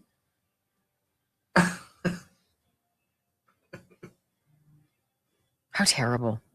Oh, geez. All right, hold on, Mike. So my sister lives in Manhattan Beach in Southern California, and right by her, there's this huge, I think it was a Chevron oil processing facility, or it's a water treatment plant, or whatever the hell it is. It's got to be the water treatment plant because it smells awful. And I'm like, why would you? Right there? They should get barrels of Sniper for it. I mean, that's what they should dump in the Potomac, whatever. Potomac? Yeah. It kills everything. They should just... Maybe we'll connect President Trump with your guy at Sniper. Disinfectwithsniper.com. Brock brings up a really good point. I won't talk to you about products unless I use them, and I use them and I swear by them. And this is one of them. I swear by this. I will tell you negligible time, I'll knock on wood, that my family has been sick since Sniper has been a part of my life. We just don't get sick. We just don't get sick. I wipe everything down multiple times a day with Sniper, hospital grade antibacterial. Check out disinfectwithsniper.com. Free shipping, okay? Free shipping, and it's liquid, and there's even free shipping for the 5-gallon thing. And 1 gallon thing, it's like 5 pounds. They'll get it to you. Also, knockout. Is there an odor in your house that you can't get rid of? Right? Is there the smell of dirty diapers, or is it shoes? People's feet smell bad, or is it hockey equipment or what have you? Knockout on it knocks out the odor. It's crazy. One of the suggested uses is it's like for zoos, for enclosures, like going into the monkey house, you could pass out. My hair loses its curl the minute I walk in there. It's like, ugh. They're like, you could use this. Disinfectwithsniper.com. I'm telling you, it will change your world. Change your world. I haven't even started talking about this one yet from Juvenile. Which one's that? Sucralose. What's that for? Sucralose here. It's You got 10 seconds. That's whatever. It's a advanced carbohydrate blocker. Oh, that'll cover my beer. I'll take 10 of those. That covers beer and pretzels. I'm telling you. Maybe we'll start this next week. I love Juvenile. I'm going to go get more dogs. Oh, you're going to stock. Did you eat them all already? No. All the 4 bags? No. Yes, I you still did. have 4 left. Well, welcome back to the Wendy Bell radio program. You know, it's not common that I get a late night or early morning text from Mike McCormick, but when he's got something he's digging into it. He is a wonderful author, and he is the author of the Substack, Midnight in the Laptop of Good and Evil. I strongly suggest that you get on board with that because he breaks news all the time. Former White House stenographer, 4 presidents, Mike McCormick. I want you to tell me how far you live from the Potomac in this break. Hey, Wendy. Yeah, the Potomac River, terrible sewage spill that's taken place. It's kept the city, wondering what's coming next for the last month. It took place literally about 5 miles from where I grew up. I mean, I grew up kayaking on that river, hiking in the woods all around there. That's in the Great Falls, Sino Canal Park area. So I know the area really well. And what happened was I was doing exercise walking along the Sino Canal about a month ago, January 20th, in the morning of January 20th, and there was a sewage break. There's not supposed to be a sewage break there. They were working on this pipeline. The pipeline repair had started under Joe Biden's big program to improve infrastructure. They spent $1.2 billion of our tax money on infrastructure repair. Part of it went into this pipeline repair. It's an old pipeline. They needed to do it. They started it in 2022. They've been working on it for a while. And all of a sudden, right as they're getting to the end of the funding cycle, this crisis erupts. And it erupts at a weird time. And I'm walking right by it, and I see this thing, and I started substacking about it. I'm like, wait a minute. I think this is intentional. I think because none of the local politicians were talking about it. Jamie Raskin, the senators from Maryland, the governor from Maryland weren't talking about it. And it just made me really suspicious. And then I started looking into where the break happened and when it happened, and it just looked even worse. Tell me more. Okay, so you think this isn't just some random old, maybe we're doing some upgrades and something went awry. You think it's a bit more sinister than that, and obviously it would be to tarnish President Trump. Yeah, that's what happened. So I started writing Substacks on it, and I looked at it, and the reason I think it was intentional is because the area where it happened, first of all, they didn't talk about it much. There was a little bit of a local news reporting on it the morning it happened. And then no news. There was no national news. The local radio news station, WTOP here, they're pretty anti-Trump and they're pretty left-handed, left-wing. But they never talked about it. And I saw it. I mean, I saw this sewage flowing into the Potomac, and I know the river because I've kayaked out there for so long. And this was a huge situation. I went back the next day, took a video of it, and I was like, wow, this is really bad. They're not fixing it.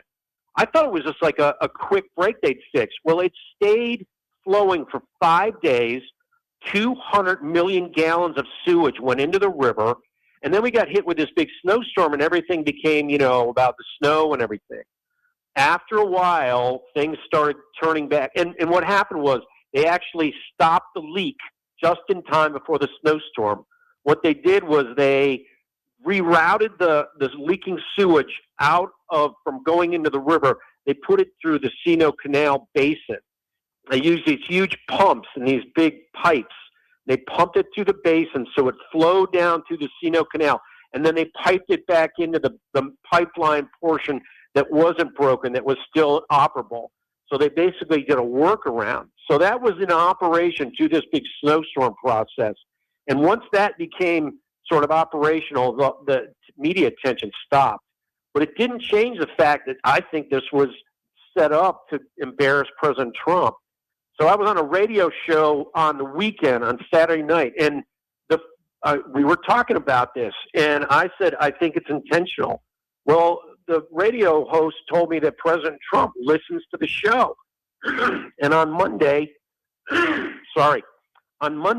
he came out and he said, you know what? There's gross mismanagement by the local authorities on this Potomac sewer this sewage infestation into the river. And I'm going to put FEMA in charge of it. And once he put FEMA in charge of it, that changed everything. And today, the mayor of D.C. came out with his declaration, and she's like, I want the president to declare an emergency, a presidential emergency, so we can get funding and fix this. It's the first time in a month she said a word about all this pollution going into the Potomac River. Yeah, I checked Jamie Raskin, got nothing from him. I got nothing from Senator Chris Van Hollen, crickets from Abigail Spanberger, but I did hear, I watched Wes Moore, Maryland governor, on with CNN as he, in almost a smug way, asked the president for assistance. Like, we're well beyond childish political games. What are the ramifications of that amount of raw sewage in this waterway, Mike? What's going to happen with spring as the weather starts to heat up? Right. Well, that's what's happening. So I know the river. I've kayaked on it for 50 years. Right now, we haven't had much rain for a long time. It's a very low flow. So the amount of sewage, these 200 million gallons or more than that flowed into it, really made a lot of pollution. It made a lot of pollution basically from the American Legion Bridge, which is where the Washington Beltway goes over the Potomac River, from there down through Washington. For about 2 miles below that bridge going down, there's whitewater rapids on the river. And then at a certain point, it becomes tidal. And all the rapids are gone, and then it's just sort of it's actually part of the upper reaches of the Chesapeake Bay. So the amount of sewage that goes into this tidal area, it doesn't flow through. It's not like a flowing river that can wash itself out. Like the Potomac River with pollution and stuff, I've seen it over the years, has really cleaned itself up, and it's capable of cleaning itself up with a lot of rain. But we haven't had it.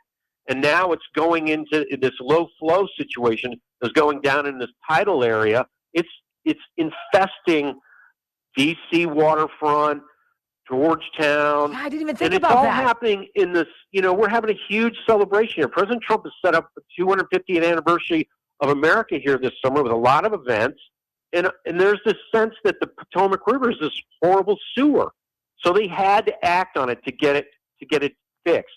And that's when Trump jumped on it and said, I'm putting FEMA in charge. And he named Wes Moore in that he did a Truth Social post. He said, Wes Moore isn't doing anything on this Potomac River cleanup or on the bridge disaster in Baltimore. And so Moore got all upset. But today the mayor came out and she's like, look, we got to have this declaration. And part of the declaration was they're basically trying to pretend they're not responsible for it. I got a quote I can read you from it if you got a second. Yeah, absolutely. This is Muriel Bowser you're talking about. Yeah, the quote is from the Deputy Mayor for Public Safety and Justice, Lindsay Appia. She says about this request from the president, they want to make this request of President Trump to declare it a disaster. We're not making the request because we believe that there's any kind of deficiency necessarily in what has happened up to this point. They're more interested in their, they're more that interested. there's a deficiency at what they've done, that it's, I mean, basically it's either negligence or it's intentional. Yeah, and where are the environmental groups, right? Where are all these people? Well, there is an environmental group. I touched base with them early on. They were out there testing the water, and they were the ones that actually got the media out there. There was no media coverage of this until about 4 days after it happened. A little bit after I was out there walking around, the media showed up. AP did a story on it. It made it into the Washington Post, New York Times, CNN. They did a brief story on it, but they made it sound like, this is the DC water people. They said, oh, it's just a really old pipeline and it failed. They didn't say that they were doing work in the area, which is what I saw when I was walking by. So they're not telling the full story about what they were doing out there. And they're not telling the full story about, where this break happened. And that's what I'm looking at in my Substack. Well, I'm interested in all of this, and I'm interested in the degree to which, and I completely could see Democrats doing whatever, even if it meant poisoning an entire waterway, creating billions of dollars of filthy damage. If it could screw over President Trump, particularly leading up to the celebration that he is so excited about for America's 250th, I could totally see them doing it. Sabotage? Absolutely. Yes? Oh, yeah. I think so. And it's, Jamie Raskin, you can just picture him smirking his way through it. Yep. Trump renamed the Kennedy Center. It's now the Trump Kennedy Center. Well, the Potomac River flows right by there. And, he's coming out. They're all upset about the Trump ballroom he's building at the White House and all these other projects he's setting up. And they're just trying to make this river become an embarrassment for him. The sewage river become an embarrassment for him. They could care less about fixing it, and they don't care if the people suffer along the way. Did you see the guy, the CEO of DC Water, the gentleman who's more interested in diversity and equity initiatives and spent like $540 million giving grants to minorities and women with no bid contracts and other stuff? It's like, you know what? All we want is clean water. Is that what we can have, maybe? Yeah. And I think that's why they put that, they said, oh, we don't want, we don't want it to seem like there's anything bad has happened up to this point, because they know they're responsible for this. They bear the full responsibility for this. They were either negligent or it was sabotage. And they're trying to protect themselves. When you say they, who do you mean? The White House hasn't responded to this request by the mayor. We'll see what comes out. When you say they, are you saying Democrats? I'm saying DC Water. Gotcha. And DC Water is run by DC government. So Mayor Muriel Bowser, and she's got a history with Trump. She's been pretty good since he came back in, but I mean, she was the one who set up the Black Lives Matter Plaza and all that ridiculous stuff. So, she's on both sides of the coin on this. 100%. Well, I think it's a fascinating perspective, and I love your insight as you walk by and see all of this. Does it look and smell terrible, or is it dissipated? So the free flow of sewage that's going through the canal is awful. I was walking along and I almost got sick. And it's a beautiful area, even though there's eagles flying around and there's deer and there's turkeys. It's a wilderness area. The thing is, the drinking water is safe because the drinking water is pulled out of the river above where this happened. Okay. And that's part of the suspicion. If they wanted to put a place in this pipeline to cause situation a show, but not to that really was the perfect fiddle. place yes. to embarrass somebody, but not cause a crisis that they, with actually poisoning the water supply. This is exactly where they did it. Exactly where it happened. You're so devilish. I love you. Mike McCormick, ladies and gentlemen, the Substack Midnight in the Laptop of Good and Evil. Mike McCormick, thank you, sir. Do not be a stranger. Quick time out. When we come back on the Wendy Bell radio program, you know what? It's Nevada's turn now. A state Joe Biden allegedly won by 34,000 votes. A new video that Trump just posted. What does he want you to know about that state? Next.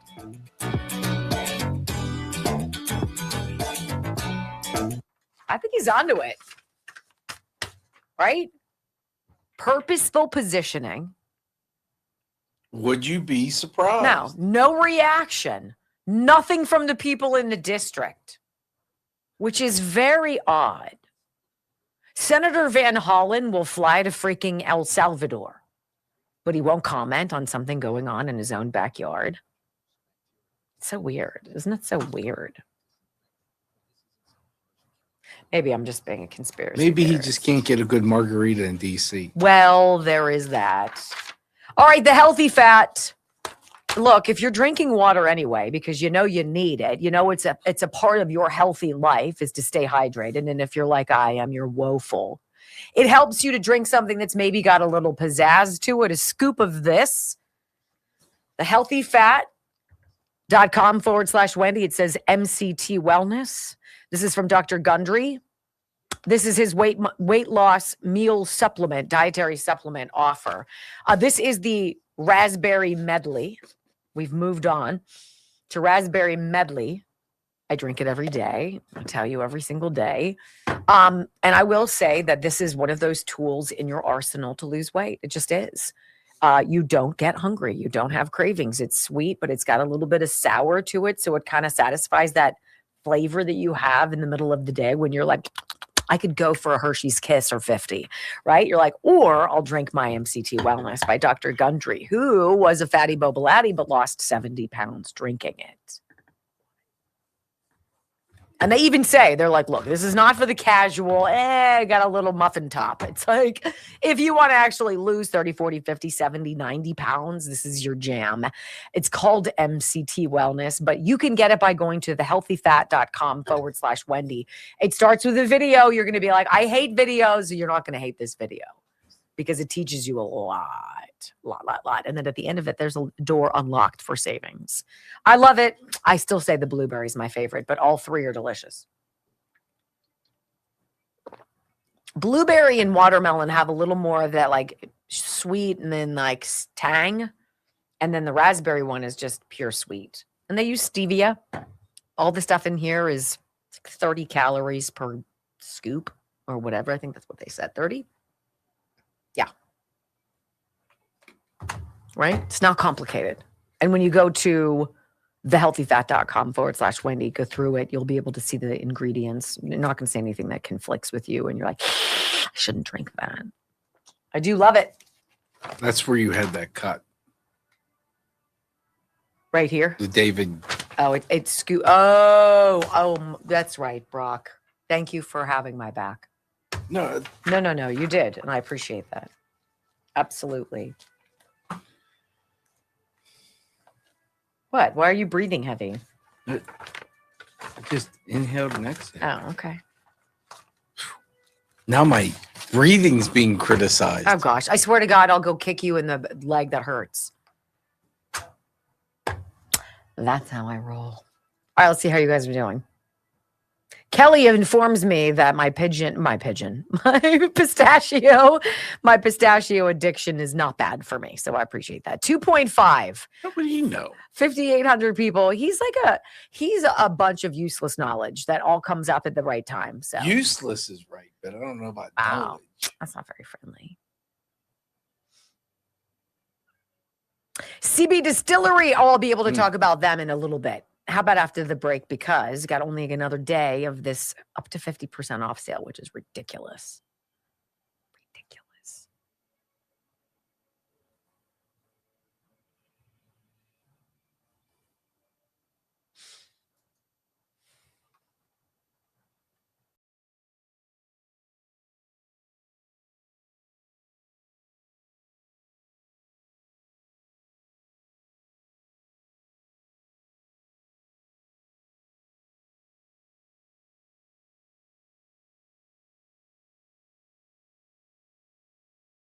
Before we went to bed, dropping a little video again featuring OAN, One America's News or whatever it's called. This is a 2020 video featuring a President Trump lawyer whose name is Jesse Binnall. And Jesse Binnall testified at a U.S. Senate hearing on election irregularities. And he presented a lot of evidence about some problems in Nevada. Now, the courts dismissed his cases for alleged lack of evidence. But it's curious when you listen, going back 5 years when we knew all the suspicious stuff that was being reported here, but whose facts were not allowed to be presented in court, you have to ask yourself why. Not enough evidence, lack of evidence, or evidence that wouldn't be good for the Democratic Party. Here's cut one out of Nevada. President Trump lawyer Jesse Bannon. The Trump campaign says that tens of thousands of people voted twice in Nevada, among other suspicious voting irregularities, they say. That over 40,000 people voted twice, while 20,000 voters did not have a mailing address, and roughly 2,400 voters had an out-of-state address. The Trump attorney also said a local news station found that 1,500 ballots were cast under dead people's names. Bannon also argued that voting machines in Nevada's Clark County lacked proper security. The questions are, how did this happen? Who's responsible? And what do we do about it? In Carson City, Nevada, the president's legal team continues the battle for election integrity following the reveal of repeated instances of fraud. Bannon specifically highlighted changes to general election procedures that removed restrictions on mail-in voter registration. This was made worse, as Mr. Gessler's expert testimony makes clear, by the legislature's decision to adopt AB 4 and take us to a system of universal mail voting at very much the last minute. Democrat Governor Steve Sisolak signed Assembly Bill 4 into law in August in response to the pandemic, promising a, quote, fair and accessible election. But due to the new policy, the number of mail-in ballots cast increased from 6,300 in 2016 to more than 690,000 in 2020. And this is the point in the video. Like, really? That's the emergency. You got to wait until the last minute and then say, oh my gosh, it's an emergency. It's for the greater good. Quick, only vote by mail. It's going to be chaos. And then you're going to get through with it, right?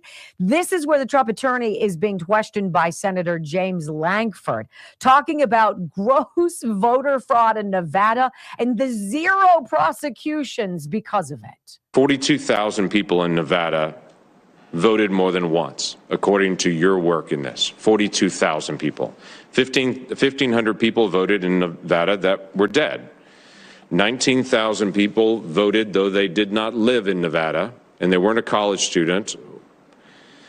8,000 people voted from a non-existent address. 15,000 people voted though they were registered to a commercial address or a vacant address. And 4,000 people voted in Nevada that are non-citizens. My question to you is, in my state, when someone votes twice, and we do have that occasionally, and about 50 times a year that actually occurs in our state, we prosecute individuals that vote twice. Of this 130,000 instances that you have identified from the 2020 election in Nevada, do you know of any prosecutions currently going on in Nevada for any voter fraud? Not yet, Senator, and that's extremely important. These laws have to be enforced. Come Election Day, the wave of mail-in ballots on top of record high in-person turnout overwhelmed poll workers. As a result, there was a system that was ripe for the picking when it came to fraud. And the fraud came. Bannon said these workers went on to restrict meaningful access to Republican poll watchers, who were then unable to monitor and ensure the accuracy of the counting process. Election officials planned and implemented an election system that would be highly susceptible to fraud, that it would ignore the best practices developed over the years, and eschew meaningful observation. The president's campaign has argued in every state where it has filed a lawsuit that the push for election integrity supersedes any political agenda, and that upholding the integrity of American democracy is the primary goal of their legal battle. When you lose the principle of one person, one vote, the end result is authoritarianism. That's exactly what we're saying here. And there's one person this entire time who's been pushing for this, who's been fighting for this, who's been drilling down for this, who's been investigating this, who's been demanding that we talk about this, and now is using his own platform to lead you to the water. Because that tsunami we were talking about is coming back into shore. Quick time out when we're back. Hour number 3 of the Wendy Bell radio program. Petty and petulant and completely predictable. The Democrats who are like, I'm not going to go to the State of the Union address. Grow up. America deserves better. Next. I'm going to run to the bathroom real fast.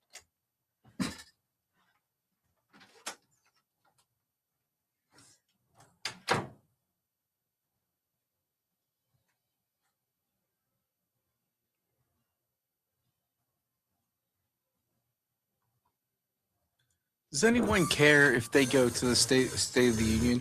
All we're going to see is them with their stupid placards or all wearing white or not standing up and not clapping. And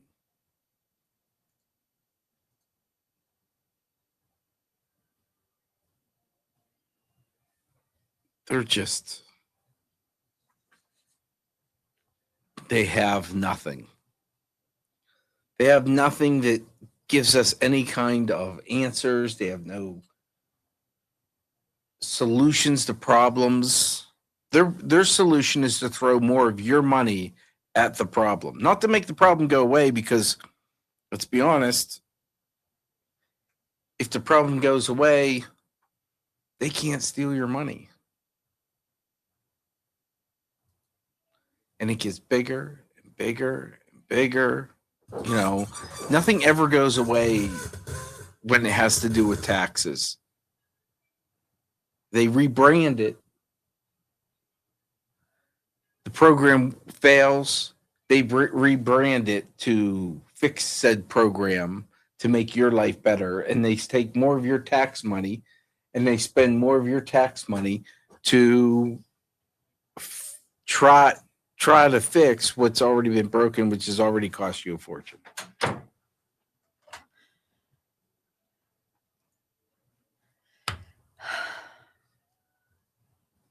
CB Distillery. Up to 50% off everything in the store. I remember when I talked to them before they became a sponsor of mine, I was asking about their processes. And it was only in 2018 when these products became available over the counter and they were regulated that way. And what's interesting is they really don't have to be regulated, really. And CB Distillery pays for a third-party vendor to come in and to basically site survey their operations to verify that everything's on the up and up, that the places where these products are made are clean, that the ingredients are what they say they are, and that you're not being exposed to anything. And they pass with flying colors. They don't have to do that. But the owner of CB Distillery was like, I got to know that what we're doing is 100% right. And so he invests in that. It's part of the business model. I appreciate that. Anybody and his brother could lie to you about what they're doing, but they want to be like, look, we actually go out of our way to make sure everything is compliant and that our customers are satisfied, because we're going to give you some life-changing formulations. Problems with sleeping, problems with anxiety, and problems with pain. Those 3 things are all addressed at cbdistillery.com. So if you haven't tried them, use the promo code RUMBLE. That's going to hook you up with that coupon. I got to say, Cozy Earth just sent me something to try. Oh my gosh. I felt like I slept on a cloud last night. It's just like this. It's like a comforter, and it's not intended to be out without a duvet cover or something on it. And I don't have one for that. I don't do that. So I just put it on top of the sheets and I slept up. I'm telling you what, lights out. So hopefully they're going to be coming back next week for us with some nice coupons for you guys. I'm telling you what.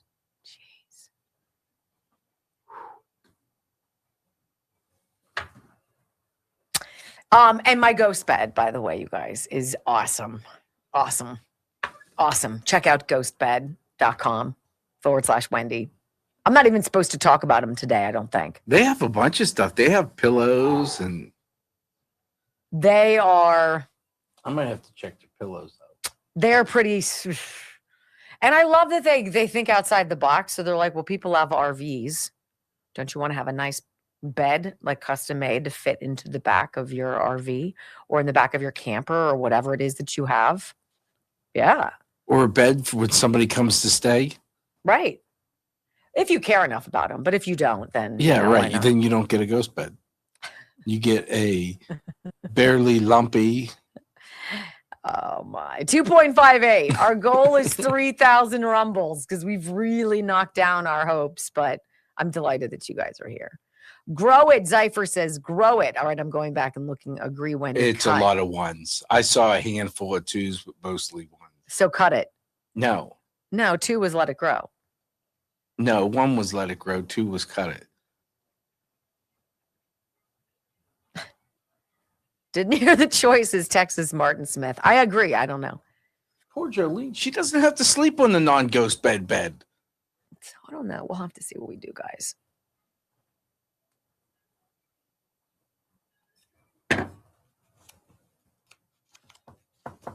Yeah, 2 was let it grow. A lot of 2s.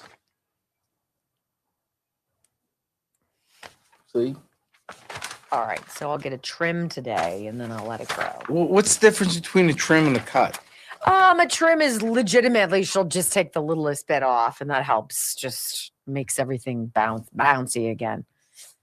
Bouncy. And then a cut is like when I'm like, take an inch off, and then everything just goes whoop. But an inch with curly hair is like a lot more than that because it springs up. I need a haircut. Yeah. You probably need your ears cut. What? Fuzzy ear guy. Whatever. Fuzzmeister.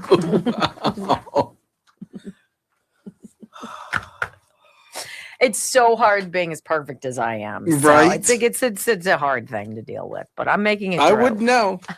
I'm making it through. I mean, I got fuzzy ears and I breathe wrong sometimes. Yeah, I probably have a mustache. I don't think so. Goes nice with your goatee. I hope not. I used to have it doesn't matter. Oh no, it does. No. You got 20 seconds. No. What is it? A beard trimmer, mustache trimmer? No, but I did carve the crap out of myself when I was shaving with Joe's razor. I was like, and I was like, ah! I still have a scar right there. It's like when Harry Enton did that and caught my nose. I have a scar on the tip of my nose. Damn you, Harry! That's how enthusiastic I get over you. Wendy's got a stash. Harry stash. 3, 2, 1. Wendy Bell, America's anchor mom, fighting for America 1 hour at a time. Welcome to the family. She once hosted a 3-hour show in just 15 minutes. She once intimidated the Electoral College to audit itself. Her monologues are so sharp, they're considered a concealed carry weapon. Fact-checker sites routinely issue her a retraction a week in advance. Even her commercial breaks trend on social media. Her freedom of speech has diplomatic immunity. She doesn't just drain the swamp has to ask for cab fare. Wendy Bell is the most interesting conservative woman on radio. Keep rumbling, my friends. 3 hours of bold truth and excellence. You've just signed up for the WBR Army. Strap in. This is the Wendy Bell radio program.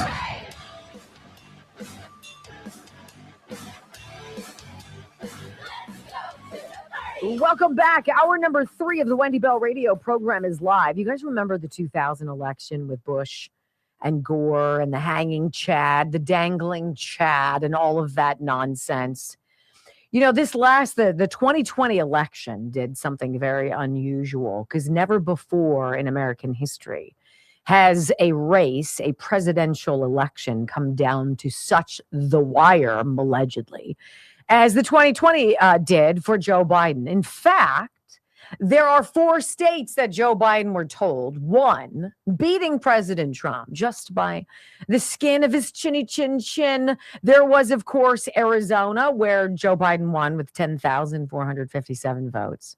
Does that make sense? Of course not. And there was Georgia. They won by 11,779 votes. Wisconsin, 20,682 votes, and Nevada, 33,596 votes. Of course, if we want to be statistically and factually present and honest about this, we would say that Joe Biden was nowhere near beating President Trump until some very pivotal moments in election night on November 3rd, 2020, when all of a sudden this vertical thing happened, this infusion of votes. What? Dominion machines are connected to the internet? What? They've got components that were made by the Communist Chinese Party, I'm sure. It's all fine. There's nothing to see here. It's the dumbest thing ever. And I have such ire for any of the people involved who created such a stain on this country. I mean, because they literally did what the TV show Scandal on ABC back in the day was all about. It's about stealing the presidency, and the president's the one who doesn't realize it was stolen. And it's the chief of staff, right? And it's a woman who's a fixer. And it's the wife of the president. And they all conspire to steal this election, right? And it's weird because there's thumb drives and there's things that go into machines. What? It's almost like we were told what was happening. Well, I want to talk about this because the Democrats, in a very petty and petulant fashion, very predictably, I should say, they plan to skip President Trump's State of the Union coming up this coming Tuesday because he's winning. You know, I don't care how you vote. When you have a president, that's the president, you're supposed to say, right? Now, we knew Joe Biden was not the president. But we had to go and bob along on the beach, on the ocean, the beach ball of suck, and bob along as the system supposedly was going to work itself out. But the system didn't work itself out because so many people are connected to the system. You need to have the media be involved in it. You need to have very grassroots level. You need to be able to flood the zone with all of your ballots. You got to get people to move the ballots all over the place. You got to get people to count the ballots and pretend that that's not happening, right? You have to have people who step forward as the mouthpieces who address the media. You have to have the media cover up for it. And then, of course, you have to have the whole system of litigators. You have to have lawyers and judges who are in on it, whether or not they're in on it or they desperately hate Trump. The net effect is we went through 4 years that we didn't have to. Petty and petulant. Democrats plan to skip the State of the Union. I want to read you a list of some of these names. It's what they did when he was inaugurated the first time. I'm not going to go. My guy lost. My girl lost. So I'm not going to. This is where you need the wholesale reordering of Capitol Hill. You just got to get rid of everybody. And I know what getting rid of everybody means some good people are going to have to go, but that's just the way it's going to have to be. You know, if you'd like to reapply for your job that we're eliminating, well, then show us your qualifications and we'll vet you realistically. But a lot of the Democrats, most of the Democrats, right, gone. President set to give the annual address to Congress on Tuesday. A televised speech delivered at the Capitol, blah, blah, blah. It's going to happen. Well, apparently, these Democrats are going to do this counter program. They think a lot of people are going to show up at the National Mall at 8:30 p.m. on Tuesday and stand outside. I think the weather's supposed to get stinky again. And they're going to have a People's State of the Union featuring a dozen Democratic senators and lawmakers, along with everyday Americans most impacted by Trump's dangerous agenda. Does anybody out there know what is dangerous about this president's agenda? Well, it looks like he's poised to strike on Iran. What's going on with that? Why is there an entire armada, a flotilla out there in the waters waiting to strike Iran? Why is that? We ruined their nuclear capabilities. I hate that. Oh, he closed the border and he's deporting people. He's tough on drugs. He's blowing up this week 3 more drug boats. You didn't hear about it. It's so passé now. It's like everybody does it, right? These drug boats, gone, eviscerated by. See you later, evaporated. And these people are going to protest that on Tuesday. Go to the National Mall and create some silly event for themselves. It's pathetic. Don't you think? Sean Duffy is giving Illinois Governor Pritzker 1 single month, I could say, to get its CDL issuing process fixed. Do you guys hear about this? That roughly 1 in every 5 commercial driver's licenses distributed in Illinois in 2025 were to illegal aliens, people who do not belong in this country, who are non-domiciled drivers, who are also not citizens of this country. And one just recently was involved in a fatal wreck killing that family in Indiana? 1 in 5. 1 in 5, ladies and gentlemen. You know, this is why it makes sense for deep fake quotes. This is the anonymous guy. He comes forward, and this is kind of an edgy one. And I wanted to bring this in at this point because if you've ever gone down the rabbit hole with people regarding the dash on President Trump's Make America Great Again hats, and it says 45-47, a lot of people have different ideas. What does that mean? It's not 45 and 47th president. It's 45th through the 47th. What does that really mean? This is something to chew on from Deepfake Quotes Anonymous. I think it's dynamite. Some say the 45-47 is something much more than you think. The 45-47 conspiracy theory claims the 45-47, especially the dash on Trump's hats, is code for an active military operation and military government started in 2017. Believers assert Trump activated military laws, executive orders, and continuity of government protocols, placing the U.S. under military occupation and special operations. He never left office in 2020. The Biden presidency was a stage, facade, or puppet government, while Trump remained the true commander-in-chief as 45, effectively 46, and now 47. The dash symbolizes unbroken military continuity. Public events are a controlled show to expose corruption, conduct tribunals, and prepare for power restoration, guided by the law of war manual. He said that his Mar-a-Lago was seized upon for the Presidential Emergency Act document, which is only what Trump knows and the military. He had to do this because he declared 2 national emergencies. And you know what? Biden hasn't reversed that. Biden has signed on to 3 of his executive orders to continue them going. So we have some very fascinating things that are going to come out.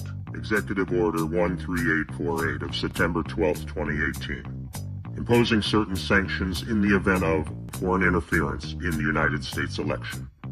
By the authority vested in me as president, by the Constitution and the laws of the United States of America, including the International Emergencies Economic Powers Act, the National Emergencies Act, I, Donald J. Trump, President of the United States of America, find that the ability of persons located in whole or in substantial part outside the United States to interfere in or undermine public confidence in United States elections, including through the unauthorized accessing of election and campaign infrastructure or the covert distribution of propaganda and disinformation, constitutes an unusual and extraordinary threat to the national security and foreign policy of the United States.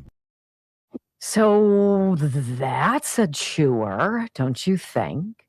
So the 45-47 strictly means that the military operation has been consistent since day one of President Trump's first day, up until this date, right now. And that even though Joe Biden was allegedly installed as president, he never, in fact, had that power, or what we were watching was all sort of an act. Now, maybe they don't know that, the deep state. Is that possible? And that Donald Trump allowed all of this to happen or knew what was going to unfold, and in order to show all of us in our own space, in our own time, what was going on, he's needed you to go through a virus, needed you to go through a shutdown, needed you to watch your children get punished, needed you to watch the election, needed you to watch the persecution of honest people on January 6th, needed you to go through all of it, the laptop, the debauchery, the trafficking, the sexual depravity, all of it on purpose. Because if that would be the case, there's an ultimate end to that. When does that happen? When we come back on the Wendy Bell radio program, low IQ voters are really going to be the wild card. At the midterms, I want you to hear the liberal woman from Texas who's chewing over, who do I want more, James Tallarico or Jasmine Crockett as my Democrat Senate candidate? The dizzying logic. Oh my, next on the Wendy Bell Radio Network. That was a very interesting rabbit hole he just opened up, isn't it? It's been open for everybody, right? For a long time. Yeah, I had seen that before. Mm-hmm. I like it. What's that? I like it. I like that. I try to suck you in every once in a while. Down into your hole? Yeah. Rabbit hole. So that's what I mean. So let me ask you this then. So his inauguration was really not. And so when we saw the National Guard turn their backs on him, was that signifier of he wasn't the real president? Now, yes. Now, if you follow Derek Johnson, who goes through a lot of the military stuff, the cannons that fired during inauguration weren't what they were supposed. They didn't fire what typically would be fired, which is so many, but it wasn't. There wasn't a gun salute. He goes through a bunch of different things, but yeah, like he talks about the people that are standing there that are supposed to be military, but they're not wearing the right sleeves. And Attila talks to me about the flags, the American flags with the gold frayed, like whatever they call it, fringe. Yeah, that's different than like that's the real flag of the real president, and the other ones aren't. And I'm like, okay. Yeah, we need a special Sunday program. Do you think? Yeah, it's been a while. You guys want a conspiracy theory one? We'll go down the rabbit hole. See, that's what's beneficial about clicking the follow button is that you get a notification that says, hey, biatch, pay attention to our people. You have to remember that we're a radio show. So, like, it's easy for me to go down rabbit holes because I don't have to talk for 3 hours, right? And it's hard to talk about conspiracies on the radio. I dabble, but I'm keenly aware that we have a whole spectrum of knowledge. And I would even say awake, because to some people, it's not even a fantasy. It's not even a dream. It's not even a reality. It's not even possible. So like you've got the whole spectrum and you have to try to be kind of something to everybody without turning people off, talking about things that are more advanced than they know what you're talking about, or talking about stuff that you individually know nothing about. That's usually me when I'm like, duh. If I'm finding out about it, like I'm busy, I got a job, right? I mean, my job is to look into that stuff. Let me tell you about the Simkovich Concussion Institute, and they spell it out really nicely in there. You know, here's the thing that I love about science, right? They tell you, what is this treatment? What is this thing that we do? Why is cranial movement therapy so important? They go through all these reasons, and I'm going to tell you why. And you don't need a printout.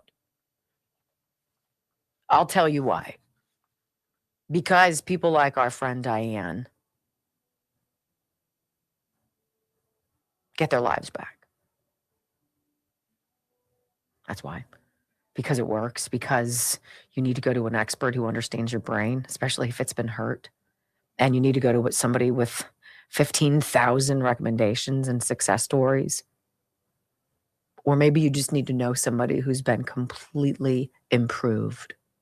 412-366-3700, Simkovich Concussion Institute.com. That's why.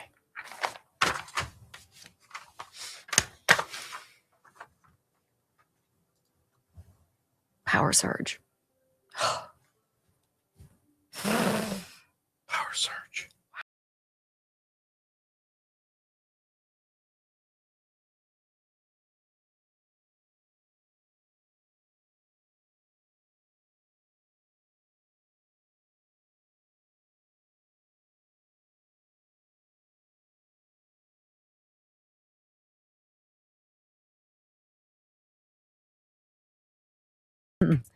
This woman, I know that she's trying to sound educated, and maybe she is, but she's a Texas Democrat. She's a white, I'm going to go with white college educated liberal chick.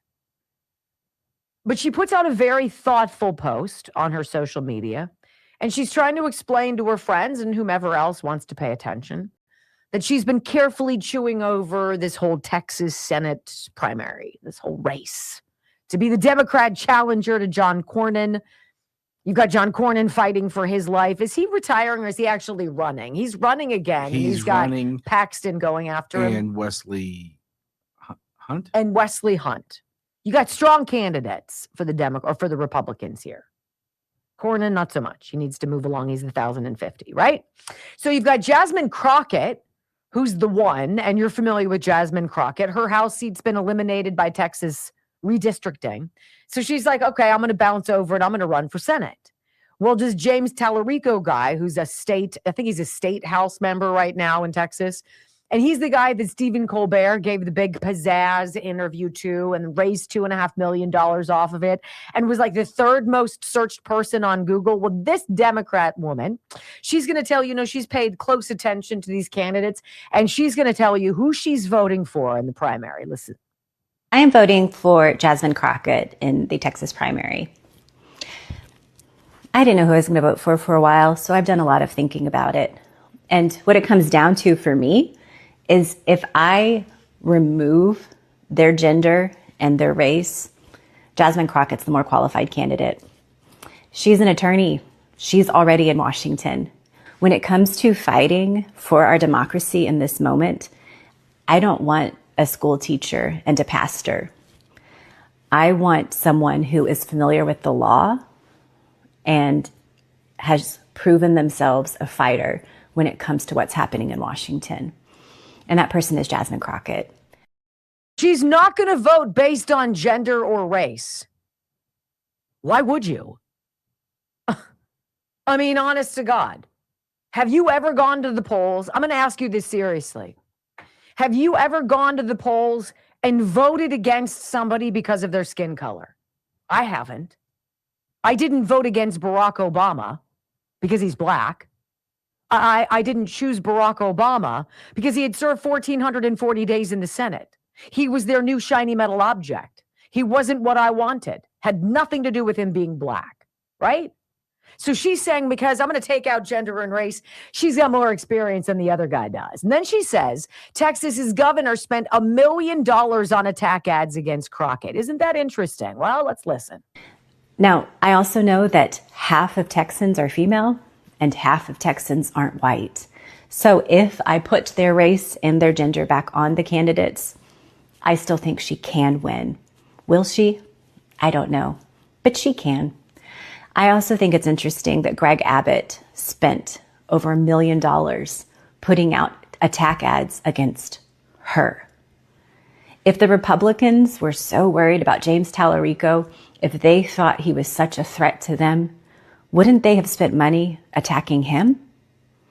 Or could it be that they understand that Jasmine Crockett is the type of candidate who can galvanize a complacent voter base, and therefore they do not want her going up against Ken Paxton or John Cornyn? If James Tallarico wins the nomination, starting March 4th, I will 100% support him. I really appreciate what he has done for Texans up to this point. But when it comes to me having a platform and a voice, I think Jasmine Crockett is the stronger candidate. Huh. Well, why ever would Greg Abbott not like Jasmine Crockett, Brock? I remember a reason. Do you? I don't know. Governor Hot Wheels. Governor Hot Wheels making fun. How absolutely fantastic. The black woman who's going to play the black chick card every day of the week, right? If you don't vote for her, it's because she's black, because she's a woman, or you're intimidated by her. That's right. But when it comes to a guy in a wheelchair, that's Governor Hot Wheels. And then when she's called on the carpet for it, she makes up some ridiculous excuse. That's not what I meant. Really? Again, the most intolerant, uninclusive bunch of ridiculous, snide, spiteful individuals. This woman is falling for it, hook, line, and sinker. But she probably believes that it's feeling She's such a good person for it. Good luck, honey, because Jasmine Crockett ain't going to win. Neither is James Tallarico. I'm going to put my eggs in the Paxton basket. When we come back on the Wendy Bell radio program, one dude describes the last 10 years in one video that is so fantastic. And then don't miss the end of the show because Grandma, she's going to be upset if you do. You'll understand next. Hot Wheels. There was the 30-second rural TV spot about, I didn't see, let's see, reports note Abbott's team reserving roughly $1.3 million in airtime for this broader area. I don't see, I guess they're going to do segments critical of Crockett. I don't know. Whatever. She's toxic. She's toxic. She's never come out with an idea about something that's beneficial for all of the people, including white people in Texas. What is she pushing? What's she all about? What does she care about? I don't know. But I'm tired of DEI garbage. Have you ever voted for somebody because they're white? No. I would have voted for Larry Elder every day of the week. Remember, that's the black face of white supremacy. Remember that? Somebody wearing a monkey mask, an ape mask, gorilla mask, showed up at a Larry Elder event when he was challenging Gavin Newsom and threw bananas at him. But President Trump, somebody on his team putting that video that ended with Michelle and Barack and Joe Biden as apes, that's beyond. Okay. Okay. All right, I guess that's what we're doing. Whatever. It's bizarre, isn't it? We had kind of a hodgepodge there of stories. I like hodgepodge segments. I think they're fun. All right, let me tell you guys about More Gains Fitness. I'm going to read you something. How about a testimonial?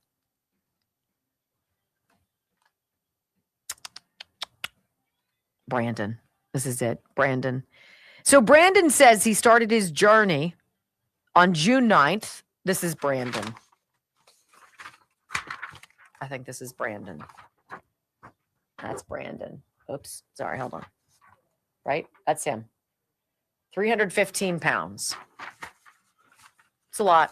He was heavy. He said, I went to see Kelly Morgan at More Gains Fitness in March of 2024. I'd already lost 64 pounds of my own, and I dropped down from 315 to 251. But at that point, I'd kind of hit a wall. The scale was discouraging me. I wasn't doing much. So we went, and Kelly does this full body scan, right? She body composition analysis, the whole kit and caboodle at More Gains Fitness. This is the 90-day Ignite program. And it showed that he was 41% body fat, totaling 104 pounds of fat. That's a lot. He'd built up some muscle. He still had a lot of work ahead of him. From there, his focus shifted from losing weight towards building something sustainable. So in early 2025, he used one of the GLP-1s, Wegovy, I guess, as a tool. It served its purpose, but he realized it made him a little bit too comfortable. Inject this into my body and I don't eat. Or I can eat better and exercise. So today the scale sits at about 200 pounds. While that number hasn't always moved in a straight line, my body composition changes tell me the real story. My body fat has dropped from 104 pounds to 57. And his body fat percentage has dropped from 41% to 28. Wow.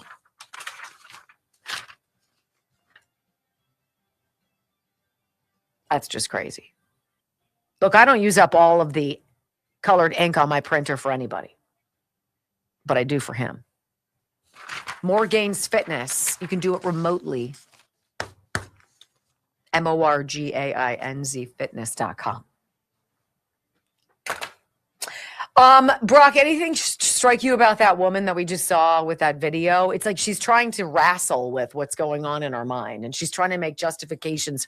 If I take sex and gender and race out of it, I'm like, why would it be part of it? The only thing I disagree with you on is the use of the word logic. There was no logic there. That was her telling you who she was going to vote for and her trying to get you to vote for her too, because she wants her person to win. I'm no fan of James Tallarico, but to sit there and say that her qualifications are she's an attorney and she's Washington. A fighter. What? There's plenty of people in Washington that aren't qualified, including Jasmine Crockett. I agree. There's no logic to her thinking. There's her way of thinking, but logic was nowhere near any of what she said. She stated the obvious. Yes, she's an attorney. Yes, she's in Washington. She's qualified. It's interesting. It's like saying, I'm a man. I can swim. I should be in the Olympics.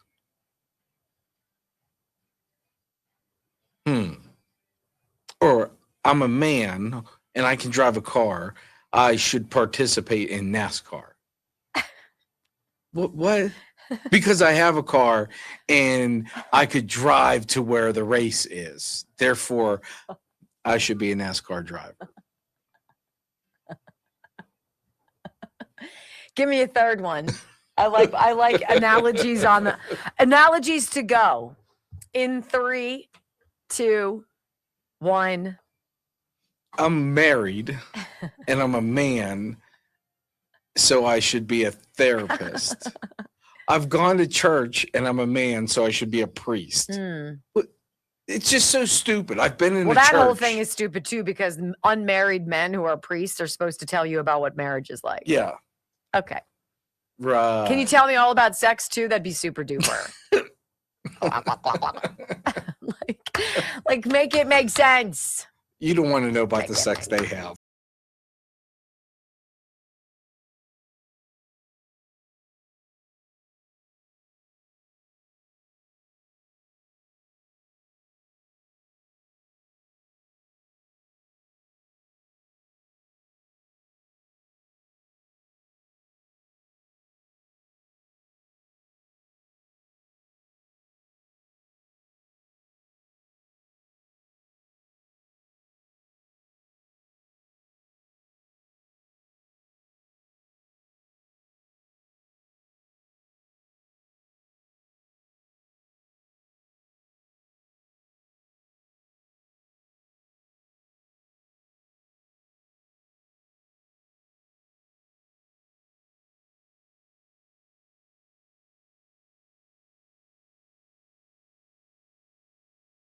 Early in the morning. Welcome back to the Wendy Bell Radio program. And, every now and again, you find somebody who stumbles upon your news feed and they just speak so eloquently and off the cuff, and it's so easy.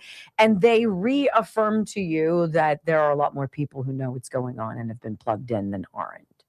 It's easy to get in these weird silos we're in, but I want you to hear this fellow, and he's going to take up this whole segment, and it's glorious. All right, this is a gentleman, and I think his handle on TikTok is censored_truths. And I think he's dynamite. And in this 10 minutes, which we break down, he goes through the last 10 years of weaponization of the deep state against President Trump. In audio soundbite number 1, he says, look, stop listening to what the left says and pay attention to what they do. And then he ties in the Epstein files. Here's audio 1. Stop listening to their lies and start paying attention to their actions. After the latest release of the Epstein files, it's become blatantly obvious that there's a group of people, disgusting group of people, who have been in power for quite some time. And clearly they didn't have any plans on letting that power go. See, they were able to maintain that power for quite some time by creating the illusion that you were voting for your next president. They controlled the guy on the left and the guy on the right, so whichever you chose didn't matter. Until military intelligence got involved, and they decided they were going to put their own president in place. Next thing you know, Donald Trump announces he's running for president. And when he announced he was running for the Republican Party, friends that he had had for years started to turn on him left and right. They laughed at him, they mocked him, and they said there was no way in hell he'd ever be president. And that group of people did all that because they were scared. They were terrified about what Donald Trump knew. Because back in the early 2000s, when Donald Trump caught Epstein and his group of people doing disgusting things, Donald Trump called the police chief in Palm Beach. And not only did he tell the police chief about the things Epstein was doing, but he told the police chief to keep an eye on Ghislaine Maxwell. Now, that original investigation ended up in a sweetheart plea deal after the FBI at that time had covered up some of his evidence. So in 2008, Epstein and his disgusting group of friends felt like they had got away with it. And they knew enough people in enough places to keep getting away with it as long as they maintained power. So, over a decade later, when Donald Trump announced he was running for president, they immediately knew they had to prevent that. They laughed at him and mocked him in the media and did all sorts of polls that claimed he would never, in 100 million years, win the presidency. But then he did. And they knew they had to stop him and get him out of office immediately before he takes down the entire operation. That's when they told us that he colluded with Russia. They started this massive investigation that developed no evidence and tried to impeach him, but that didn't work. Then they demonized him in the media for 3.5 years, hoping if you heard enough bad things about the guy, you wouldn't support him. But we all saw through the bull, so we did support him. And next thing you know, it's pretty much time for the 2020 elections. There you go. And the 2020 election started with the deep state doing what we started this program with today, putting out bogus polls. But the numbers showed that President Trump was going to win in a landslide. Next thing you know, it's pretty much time for the 2020 elections. That's when that group of people started running polls the same way they always do, and they found out that Donald Trump's support was overwhelming. There was no way that they would win that election. And Donald Trump was so far in the lead that there would be no way to catch up without getting caught doing something slimy. That's when that group of people told us there was a brand new virus that had never been seen before. They told us that if we got that virus, we would die. They started counting how many people had already died from this virus. Next thing you know, they're showing you numbers that read in the hundreds of thousands. Then, come to find out, Dr. Fauci had been studying for years how to make this virus more deadly. And when he got busted for doing so, he moved his operations to China. Where'd the virus escape from? Well, that depends on who you ask, but either way, it escaped from China. And it just so happened to escape right before the elections. Oh my God, look, everybody's dying, you better stay home. And they kept telling us that until it was time for us to vote in our election. That's when people were like, I'm not going out there to vote, I might die. So those people were told to mail in their ballots. But that was actually kind of illegal in some places in certain ways that they wanted to do it. So they had to change a bunch of laws to make that legal. Same thing with voter drop boxes. Had to change a bunch of laws to install those. But they were able to do all of that because of a national emergency. Election day comes, the votes are being counted, and Donald Trump is in the lead by a lot.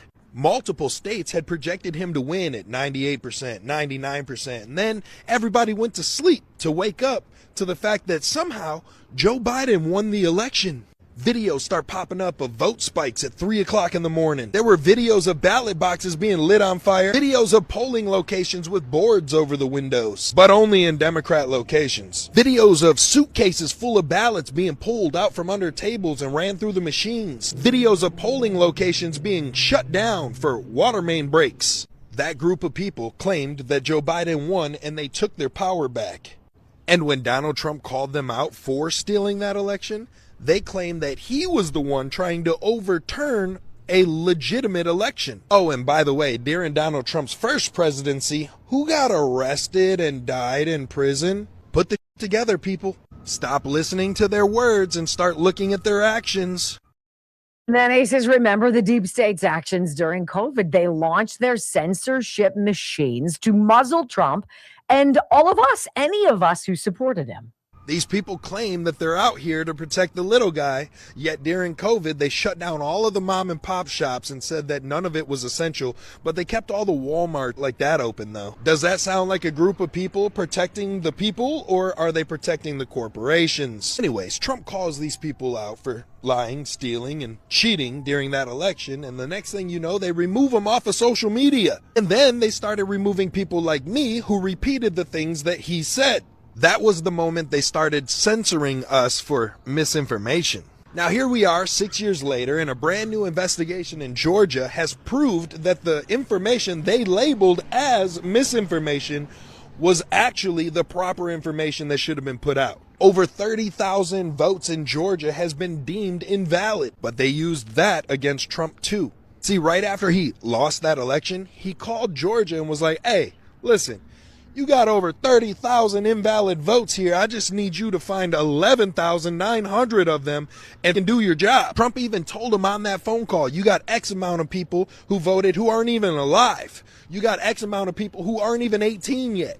You got X amount of people who voted here and in another state. He told them to do their job, find those fraudulent votes to overturn that election and put him back in power. And because of that, that group of people charged him with conspiring to overthrow an election. Well, 4 years later when he ran for president again.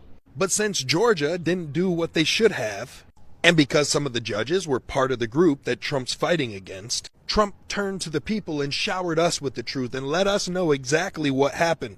And then he told us to protest against the certification of that election.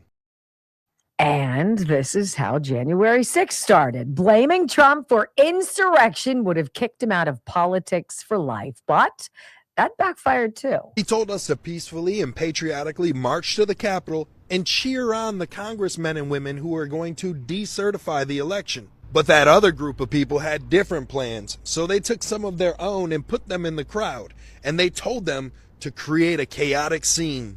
Why? Because if it got far enough out of control, then they could charge Donald Trump with insurrection, which is one of the things that would take him out of office permanently. They knew this man would run again in 2024, and they wanted to prevent that. January 6th was their attempt at doing so, and once again, they failed. And all of a sudden, poof, Donald Trump's out of the media. He's out of the public eye. They have him censored on every platform, so we can't hear him, see him, nothing. He just kind of disappears for like 3 years. In the meantime, he makes his own social media platform. Elon Musk buys Twitter, and other conservative social media sites also started blowing up. And during that time frame, we were seeing censorship at levels we've never seen before. Real stories like Hunter Biden's laptop were being deemed misinformation, while fake negative stories about Trump went viral.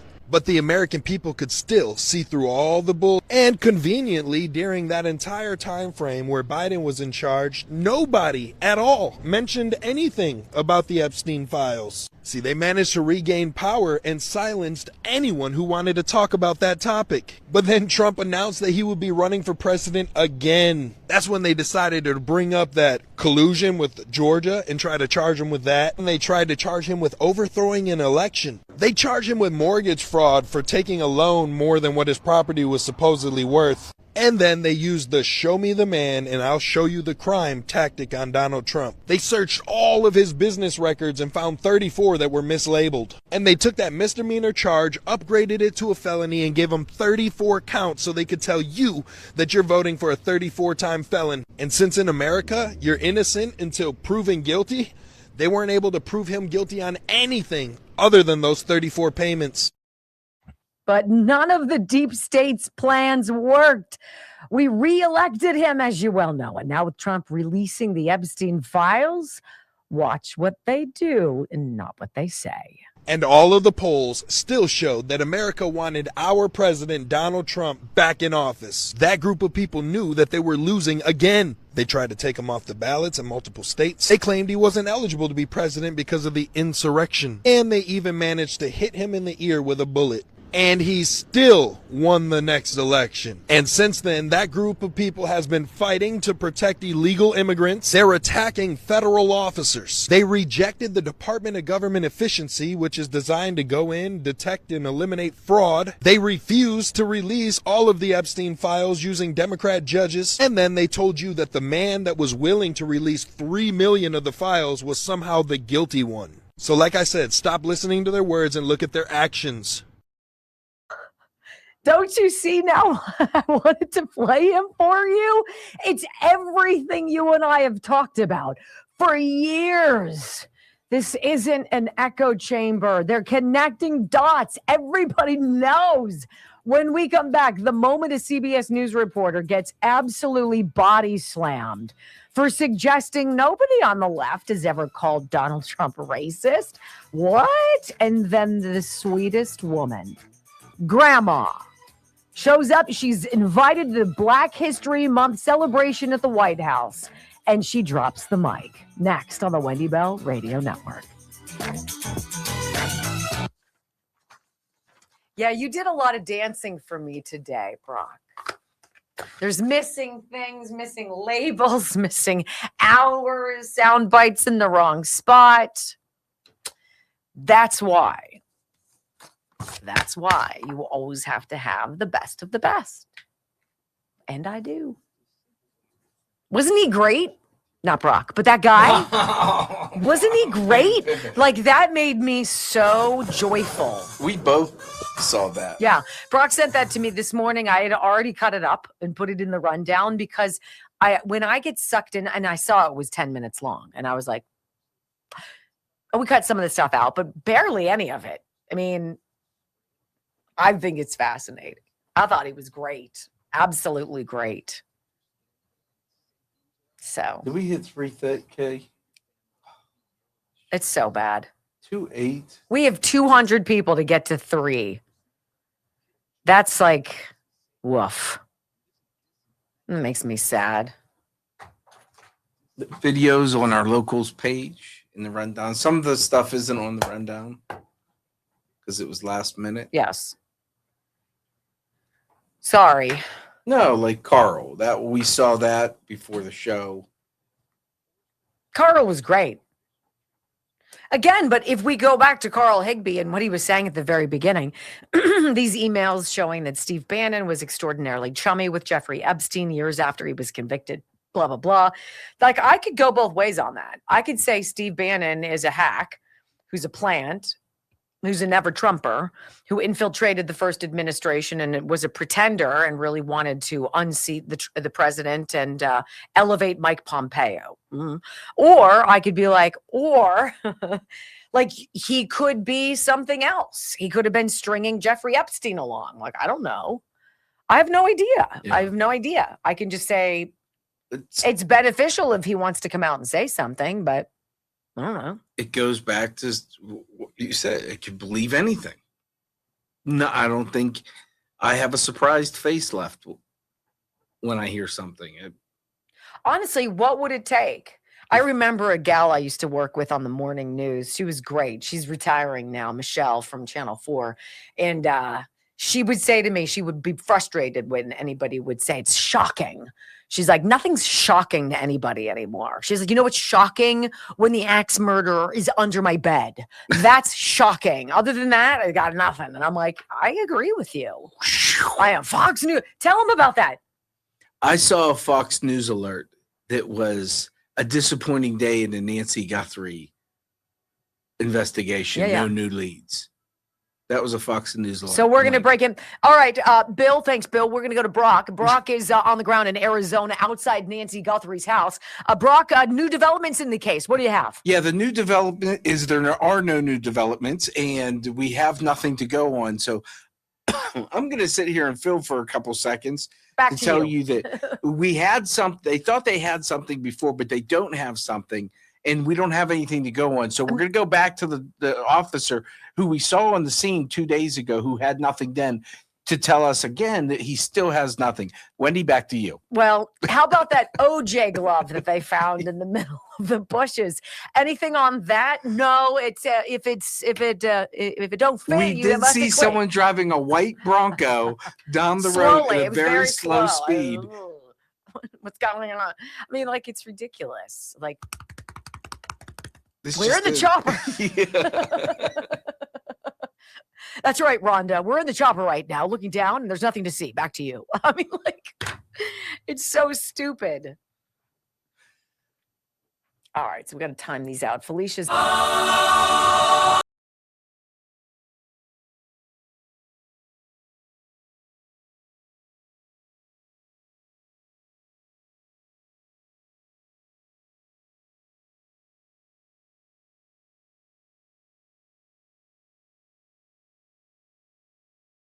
Off here in just a few minutes. There are 2 more audio sound bites I'd like to play for you.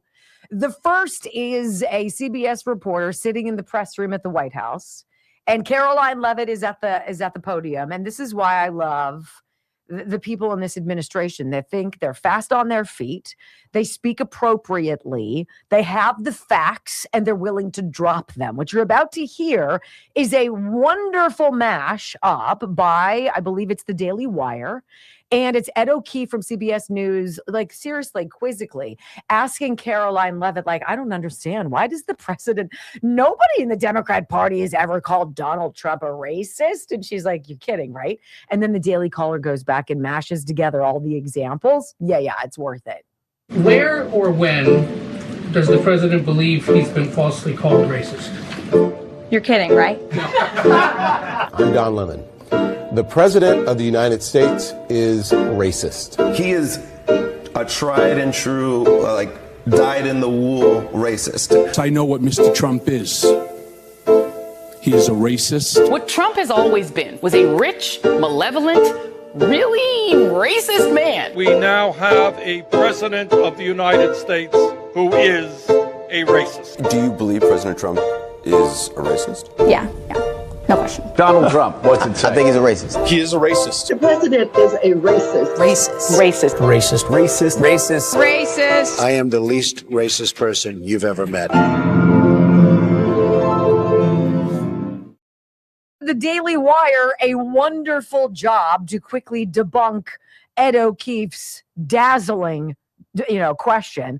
I fail to see how anybody's been even remotely racist, said he was racist. Really? Everybody has, you moron.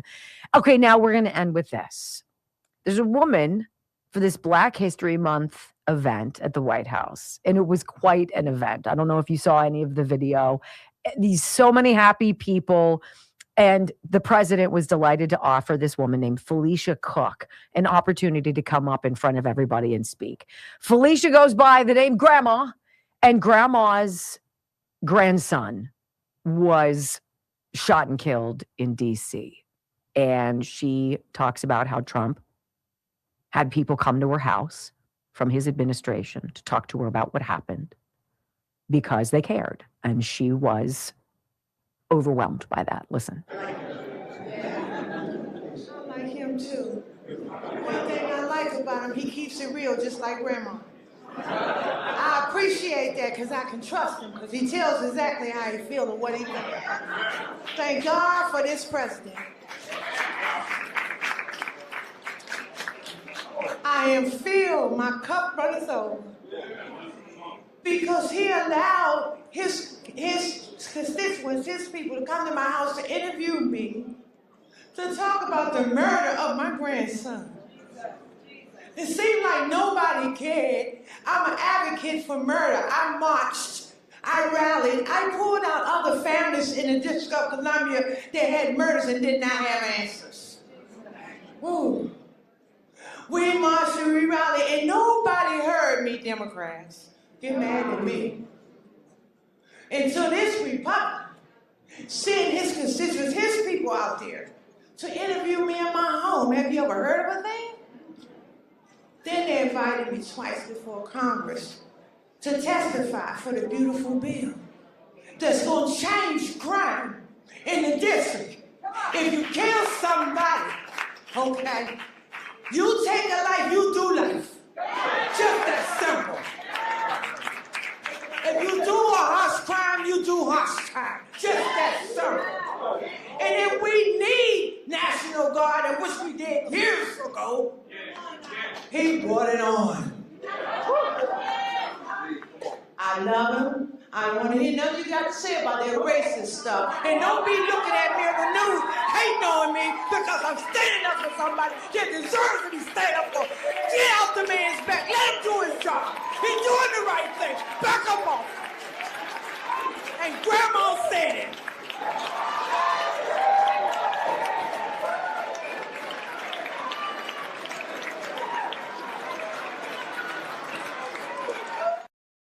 Get off of his back. Let the man do his job. Stop talking about racist. Grandma said so. Like, you can't buy that. You don't invent that. You don't pay someone to do that. That's felt. Deep, deep, deep, deep, deep down inside. And I don't think she's the anomaly. What that man we just listened to shared with us, which I love, in the segment before, walking through literally a decade of the of the attempts to take down this one man, Grandma just put him right back on the shelf. I got your back. We got your six, Mr. President. Thanks for being a part of the Wendy Bell radio program. We love you. Well, I do very much. Have a great day, everybody. Peace.